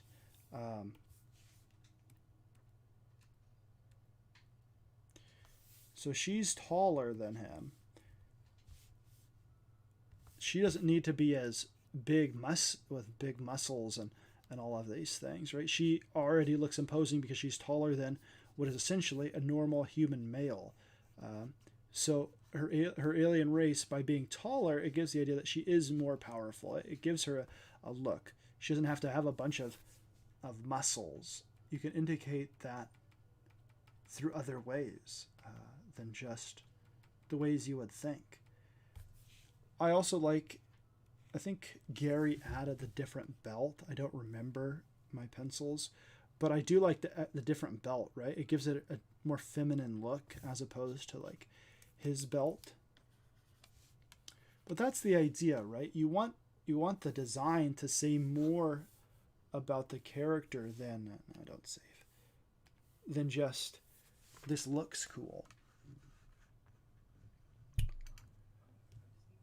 You think you should have a robot body? That would look interesting. Maybe that could be a storyline, right? Like he loses his body somehow. That would be cool. Maybe that's why he comes to hate Stephen Starlight. You see, that's everything should have a purpose in a story. It doesn't mean you have to like plan all these things out ahead, but you should think about them. When you do a design, why would they design it this way? What's the reason? Something that General Grudge actually does really well is he has a pretty detailed background for his characters and where they get their powers, how they get them, that world, and he's really developed that a lot. Now, I don't know if the same is true about the costumes or not, but I think that the way the characters look should have a purpose to them. He does have one. I remember his main character, I forget the name of him, whether he's Wham, Pow, or Bam. Is that what it is? I'm gonna feel really bad if it's not. He wears his dad's old uniform, military uniform, I think. That's a really interesting way to say it. To give the character a little bit more depth. Pow, yeah. That gives them a little bit of characterization in the costume. That's a good way to do it. Now, you can also indicate what type of character they are. And General Grudge does this too by putting shirts on them, graphic T-shirts, like they like comic books or like superheroes or something. So you can put that on their shirt and indicate it that way. That doesn't necessarily work now as much as it might have in the past because people wear a lot more shirts with comic characters and stuff on that, and they might not have ever picked up a comic book.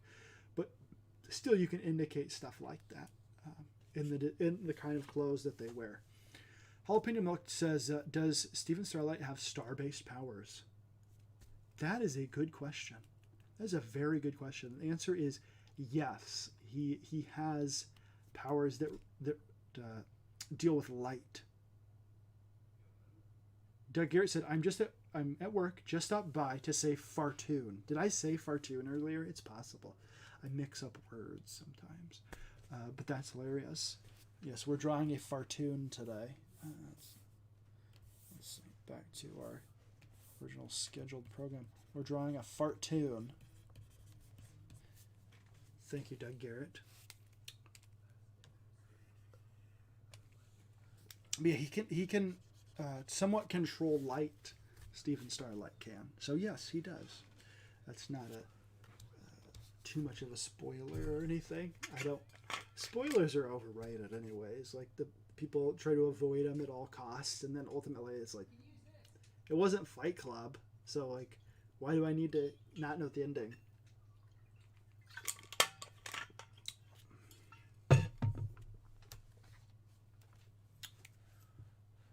Oh, I don't know about that your doo-doo had, but thank you, Doug. So if this was Marvel Comics, we'd have like a nice wide stance here to indicate like, oh, that's power.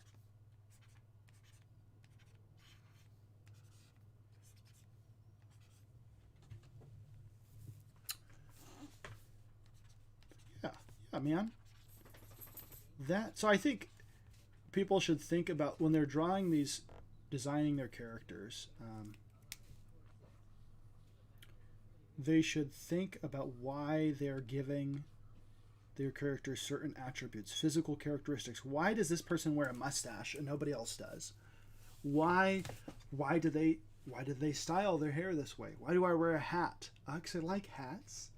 I keep my hair very short, and so the light bounces off and makes me look really bald because you can see the skin. So I don't like how that looks. I have very light colored skin. So that is that also doesn't help. So I wear a hat so that doesn't happen. Doug, if you're able to watch, I mean, I could almost use the watch hours in case I get to 1,000 subs. Right? And I want people to be here because I like interacting with you. I don't just use you.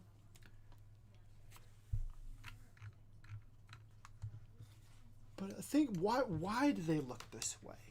There's a very interesting book that is right over there that I should grab, but I won't. It's How to Write Science Fiction and Fantasy by Orson Scott Card. You can just move that chair, you realize. Yeah, well, that's easier said than done. Do you want to grab it for me since you're up? It's right there under that, on that top shelf. See it? How to Write Science Fiction and Fantasy. No, it's in between all that stuff. Okay. See, yeah, down. Yes, I see. Yeah, she found it. All right. So this is an interesting book for people that want to learn how to write. I recommend a few different books. The baby got a hold of this one. It's not the dog. The baby got a hold of it. I forgot this happened to it. Fortunately, it didn't ruin any of the words, but the book is kind of screwed up now. That's all good. The information that's important. Basically, one of the things that he talks about is world building. Okay? And there's this idea of like, you want to know why how does this work? Why did you add this into your story? Was it just so that it would be cool? Like, is it just the cool factor? Then it might not be deep enough to sustain somebody's reading. How many of those people who picked up 90s comics because they thought the art was cool stuck with comics for a long term? Some of us did. I don't want to belittle that. But the bad comics from the time that were just supposed to look cool, those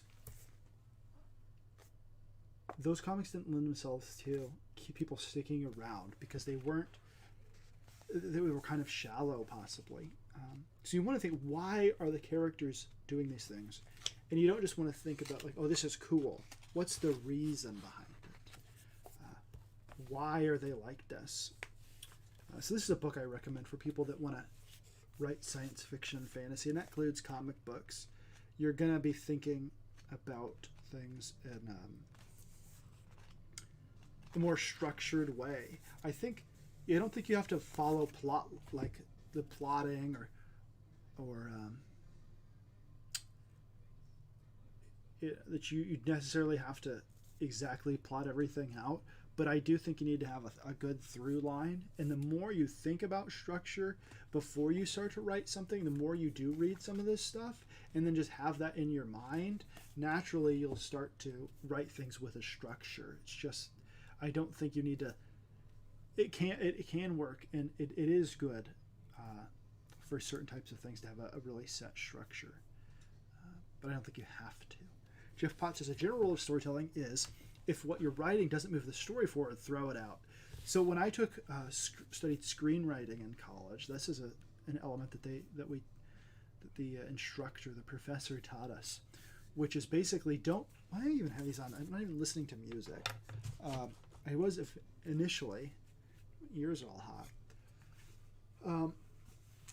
Basically, the instructor told us, don't put something in the screenplay unless there's a purpose for it. And if it doesn't move the story along, or there's different types of story, and that's talked about in this as well. There's different types of story. There's character-driven stories. Here's the mice quotient, it's called, which is milieu. I can't remember what the I stands for. Character, and it's been a while since I read it, but basically you have different types of stories. And a character story, is it lending you to understanding the character more? If it is, it might be valuable. But if it doesn't move the plot along, and you can establish the characterization that you're trying to get with that moment, while also moving the plot along, then that helps. That works. If you just have your character going off and doing random stuff for no reason, especially in shorter works like comic books or movies where you have an economy of words and scenes and things you can put in a novel, you could have you can have tangents and weird things that go off that don't necessarily move to the end, but you want to resolve those plot lines. You don't want to have them branch out too much where you can't possibly resolve them and then people feel disappointed. You have to resolve the big ones especially. But there has to be some resolution to things. In a screenplay or a comic book, which is very similar, I think, you have an economy of words and space that you can say things. So you want to cut unnecessary narration, unnecessary dialogue, all of those elements, and you want to kind of strip it down to the bare bones. So when you're writing a story, for instance, the screenplay I wrote for the class as the final project, that was the final grade, was based on it.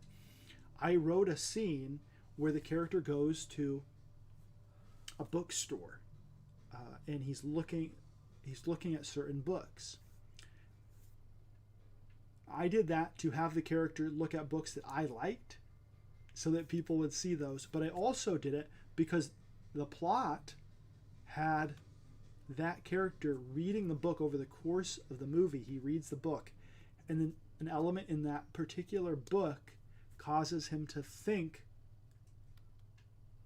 about figure out this crime that was happening. He's a detective.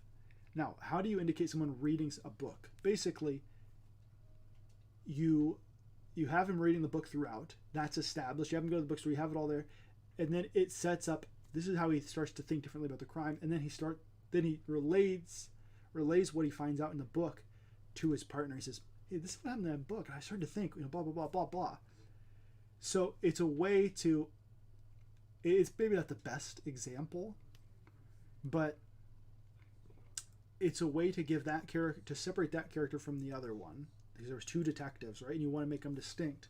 Because if you don't have a singular protagonist, your screenplay can get muddled. Your story can get muddled, and you have to be really tell a well-crafted story. So it was able to distinguish him from the other character, and give him a little bit of characterization while also having it tie into the overall plot. So it's basically, there's this rule that people might be familiar with, Chekhov's gun, right? It's the idea that Chekhov said that if somebody is basically cleaning a rifle or puts a rifle up on the wall in the first act of a play, they ought to use the rifle in the third act. If you're setting things up like that, there ought to be a purpose to them, or else why do you have them on the stage? There should be a purpose to those things. And that even goes down, like we were saying, with character design. Why do they have a bunch of pouches if if Cable's never reaching into the pouch to take out, a batarang or some sort of thing he's using? What are the pouches for? They just have a bunch of extra bullets in them? What's with all the pouches? It might look cool, but what's the purpose of it? And ultimately, I think that lends itself to a better storytelling. Jeff Potts also says the second rule of storytelling: show, don't tell, a rule he regularly breaks. If you can establish something through action, that's a really good way of showing and not telling. If I want my character to appear selfless, right, I could have narration saying like, he was a really selfless person. He was always helping the little old lady across the street and saving kittens from trees and all this stuff. Or I could show him doing those things. I could show him going out of his way to help somebody. And that tells me something about the character. Maybe he misses out on something he wanted because he was willing to sacrifice that for somebody else, that time for somebody else. That tells you something about him as a character. Those are all things to think about when you're thinking about story. So, yeah. We do want this guy to have an interesting design. Like, do we make him a space mobster and we just sort of like give him ties and but you got to have a special tie, like a futuristic tie. So we'll do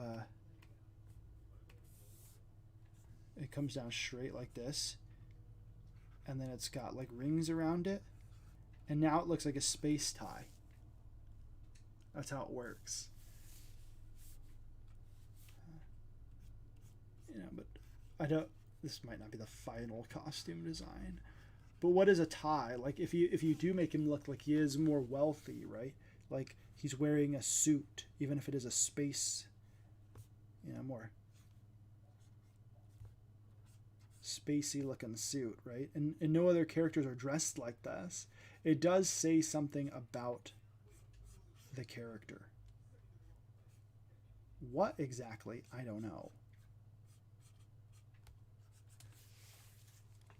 It gives him a more formal look. He's taking care of himself. He's dressing finely. He's showing off. Like if you give him a big ring, right? Like let's say you give him like a big, huge diamond ring. It's like, why does he have a big, huge diamond ring? What is the point of that? Like a ring pop sized gem on his ring. What is the point of that? And he's walking around the whole time. You got this big ring on it, like showing off his wealth. Like he's rich. He wants people to know he's got money and power, and that's indicated in that big ring.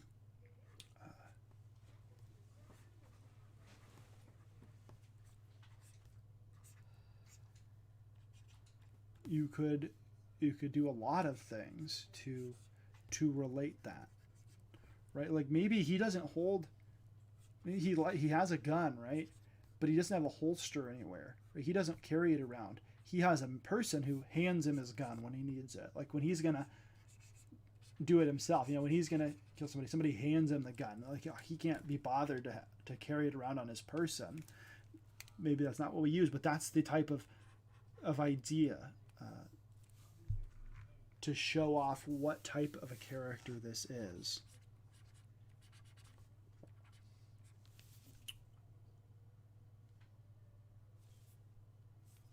I don't know. Let me know, like, for any of you guys that write or make comic books yourselves, is this the kind of stuff that you guys think about, or are you just kind of pushing ahead into the fray, so to speak?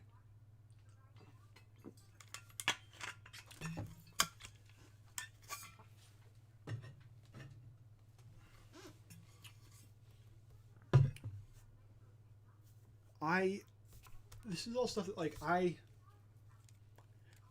as you write more and as you think about these things more often, it's not always necessary that you write all of this stuff down, like, oh, I have to know all of this stuff before I can tell the story. It's stuff that you can use as you're telling the story. Like you recognize themes and you recognize elements that you're using. So, well, why did I do that? How can I incorporate that better in a second draft? And that, I think, is important for people to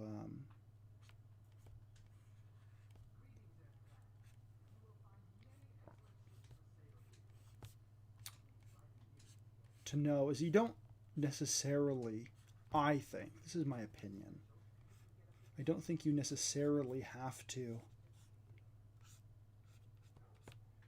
be thinking about all this stuff right when you write down. Sometimes that can take the fun out of it if you have to outline all this stuff. Some people like the outlining, and that's where they do a lot of their writing and crafting, is in revising and outlines. Usually my outlines are much smaller, and then I write something with a general idea of where I'm going, and then once I have that down, then I figure out, okay, what worked about this that I liked, and where can I go from here in a second draft.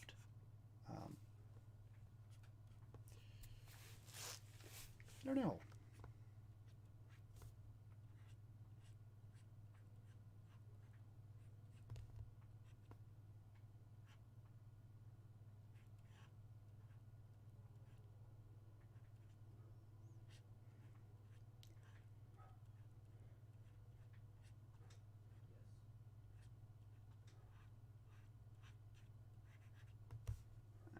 Screw that handle up.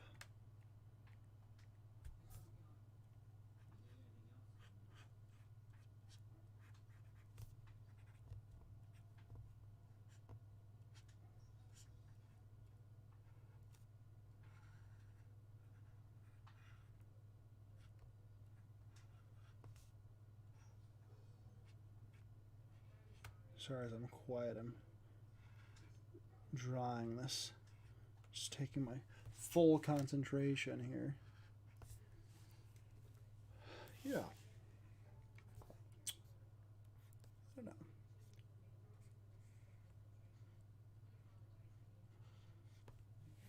Of course, I could be wrong. I'm not very successful in terms of selling my art or my writing. So maybe I'm completely wrong. Or maybe I just have a bunch of information but the inability to use it.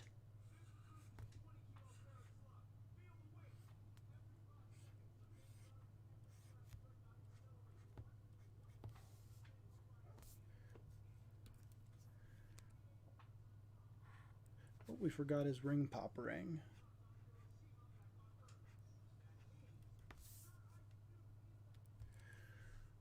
There we go.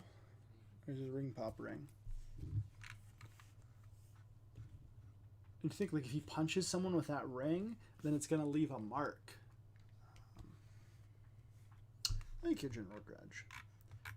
I don't know if this will be the last design. He could also be someone that changes what he's wearing, too, which I'm not necessarily a huge fan of. I don't want to have to draw a bunch of different wardrobe changes and stuff. This is supposed to be cartoony. They can wear the same clothes in a cartoon, but it's fun for now. Yeah, ouch, right? They get punched with that ring, that big diamond. That's gonna hurt, right? Maybe that's why he wears it too. So it's not only to show off his wealth and his opulence, but it's also because he's brutal. When he punches someone with that, that really hurts. Maybe you look behind it and it's actually got an element to it that is more brass knuckle like, right? So that he's not breaking his finger or something, but it's got a portion of it that fits into his palm, so it's got a harder punch. That could be too, right? Or he cuts people with it. It's he cuts them up. There's all kinds of things you can think about when you're putting these elements in it. The cool factor and the wow factor is fun, but there should, I think, in order to have the story match it, you should have a good reason why. Why is it like this? And I think so often in comics, a lot of that is left for later.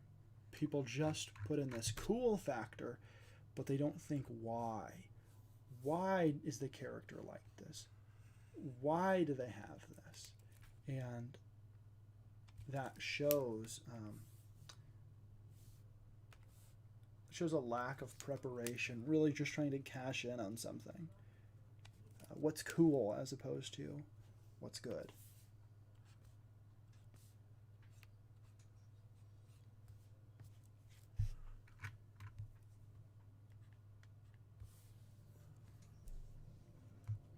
He almost looks like the bad guy from RoboCop. Oh, you mean Red Foreman from freaking that 70s show. He does. It's like, I don't remember the actor's name, but yeah, he does. He does look a bit like him. Because he's got that big, because he's got the forehead going there. The 18 head. Even in the eyes, like there's something about the eyes too. That's funny. That's cool. I like that. I hated, oh man, I remember watching that as a kid, RoboCop. Only ever saw it on TV. Even to this day, I don't think I've seen the unedited version. I've only seen the TV version. But even that was like too brutal for me as a kid, like that opening scene. So I always hated that guy until he was on that 70s show, and then I thought it was really funny. But that does make for a good villain. So now he seems a little bit more sadistic, right? Like he is that. He's got that big brain. He's the brainiac. But he also has like a sinister side to him because of the look we gave him, the little smirk. He's got these other elements. Yeah. Cool, man. This is 16 inches. I think we measured it, didn't we, Lady Vixen? Yeah, it's a 16 inch Wacom Cintiq. Yeah. Oh, yeah, 16. Yeah, it works pretty well. A larger one. The larger you have, the more you can draw like you're drawing on regular paper. With this one, I have to zoom in order to get like the size that I would want to draw. And even then, it is a little tough sometimes to get it just like you would on regular paper, I feel like. But it's definitely takes a learning process. Learning curve. There's learning curve for it. But it definitely helps for something like this because I do make a lot of mistakes. So if I was going to draw this on paper, I would be erasing a lot and things like that, and it wouldn't look very good. But with this, I can write words here to you guys to explain concepts that I'm talking about, like earlier when I wrote red. Or I can just do that Control Z and erase it. So General Grudge says, I'm thinking about getting one if for no other reason to help when coloring. I used to have basically the tablet where you look at the screen and draw down here, and I never got the hang of it. I did use it for coloring, but it always felt off and weird. I do much more enjoy this, especially when I'm painting. So if you guys have seen some of my digital paintings here, let's see if I can find one for you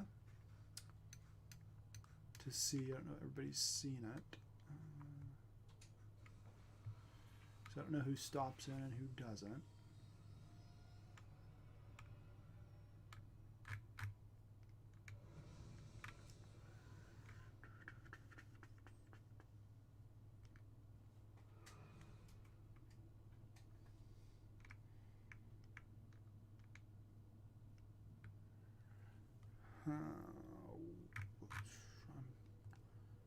I'm not seeing the one I wanted to show. Anyways, the point is, maybe in this. Yeah, here we go. The thing that says paintings. So when I'm painting digitally, I really want to be painting directly on the screen.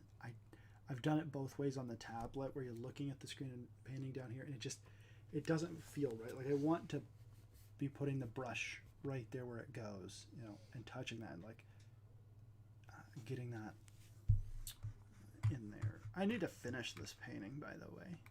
It's like not even a quarter of the way done. Maybe a sixth.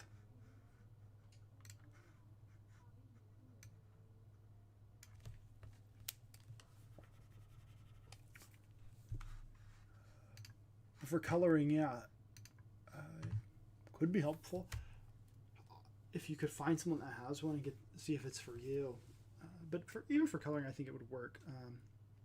So this is a Wacom or Wacom. I don't know what it's pronounced. I say Wacom. I like that better.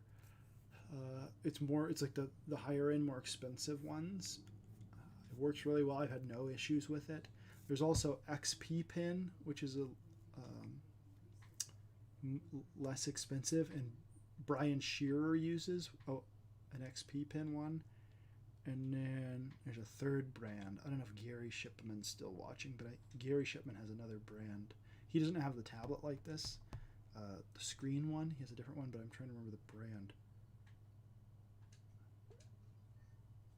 Hey, I just drew a whole character here, Mark Antony. I don't know what you're...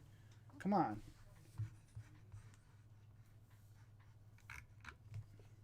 If you say it too loudly, she'll come and start harassing me to draw. When we designed a whole character, and it's a teaching stream too, man. Oh, painting, yeah, yeah, right. I finished if I can find it. I finished a painting at some point. If I can find it. Fortunately, I saved it before I was saving everything in a nice orderly fashion. And so I have, so I have another character, the Mighty Orc, who's going to be a backup story in the first issue of Stephen Starlight. And I did a whole color test thing on his costume and had it all figured out, how his costume was going to be colored, and I lost it. I can't find it anywhere. So that stunk.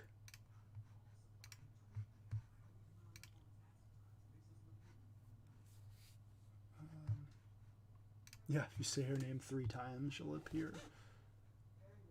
Surprised she hasn't already. Sometimes she lurks and then she just just as soon as I mention her name, then that's when she's gonna pop in and tell me to get back to work.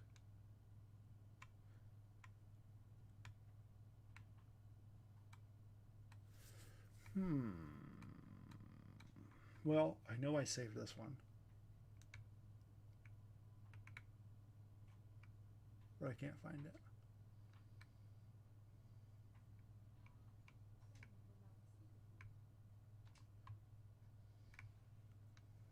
No,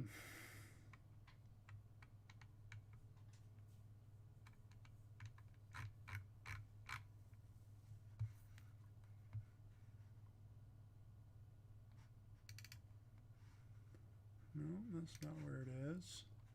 This is riveting as I look for something I've lost because of my bad organization with files. In here, maybe? No.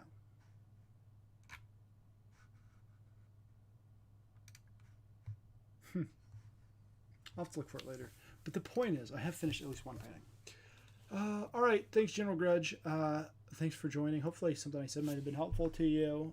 Or if not, thanks for your contributions for everybody else.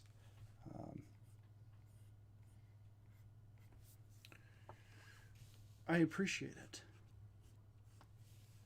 Again, so guys, before you leave, I should say, probably going to be having a giveaway show next week, later in the week. So I've been talking to some guests, and so far I've gotten yeses for the people I've asked. Silver One hasn't gotten back to me. The most important one of all, other than Mikey Vixen. Oh, my phone's over there. I guess I could check Discord on... Yep, so of course I knew this person would say yes. But they said yes. So I did get all yes answers. So now I just have to coordinate the date and time to get all of these individuals together. So it should be a fun show. I don't know how long it'll last, but I don't want to... I'll tell those people that they can come and go as they like, but I think it will be a long stream. And there's a ton of giveaway stuff, guys. Absolute... I mean, an embarrassment of riches, to be honest with you. Just a crazy amount of giveaway stuff. Comic books, art, original art, prints, poster. There's tons of stuff, and it's just getting more and more every day. This shirt has kind of a greenish tint to it.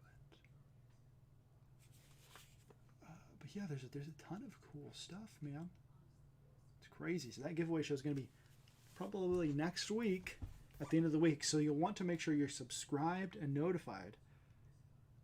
Have those notifications on so that you don't miss it. So because it's just there's no catches here.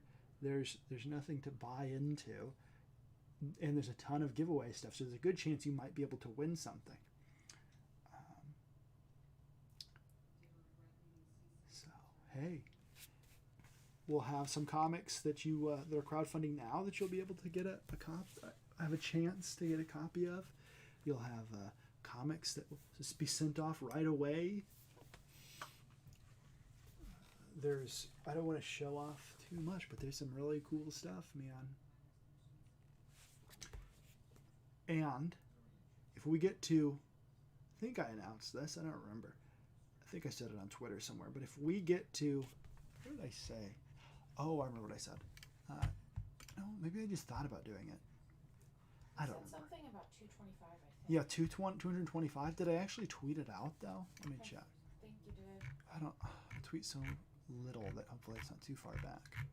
But basically, if we get to 225, I'm adding a bigger prize to the giveaway. So if we get to 225 by the time I announce the date, so far I haven't announced the official date because I still have to coordinate with people.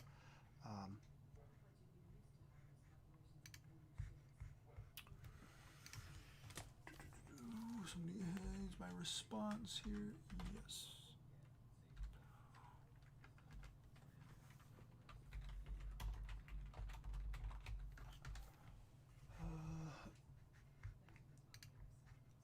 Yeah, but if we get to 225, by the time I officially announce it, I will add a big prize to it, to the giveaway.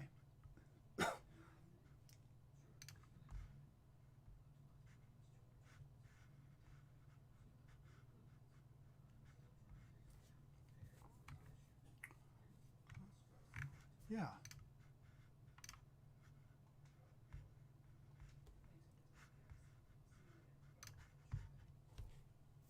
So the more you tweet out, the more you share, the more you promote. It's like dust on this hat.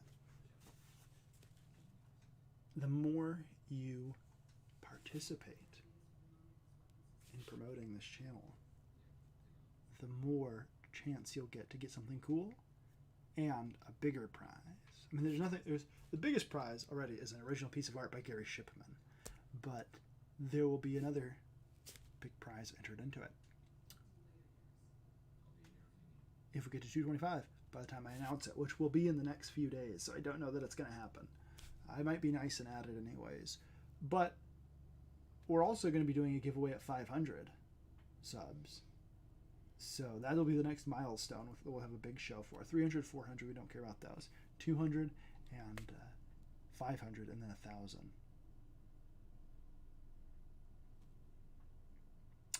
Alrighty, I think we're done for the day. Let's take another look at this art. This guy here that we drew during it. Again, I think you ought to give a little bit of time and consideration to the characters as you design them. Think about things. Try to give them elements to them that tell something about the character so that you don't have to use a ton of narration or like Jeff Potts was saying earlier, show, don't tell. Show what kind of character they are by the way they dress, the way they act, what they have with them. Those are good ways, rather than telling us who the character is and what they think and what they do. Give us who they are by what they're doing, what they're wearing, all of those things. There's good ways to indicate things. Hopefully, something about this show helped you or was entertaining.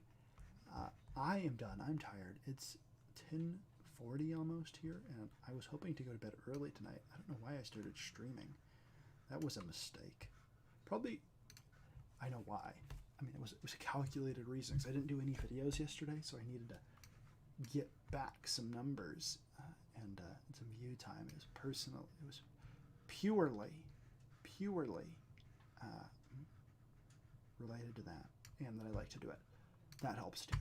All right, that's enough. Adios, goodbye, all that wonderful stuff. Explosion!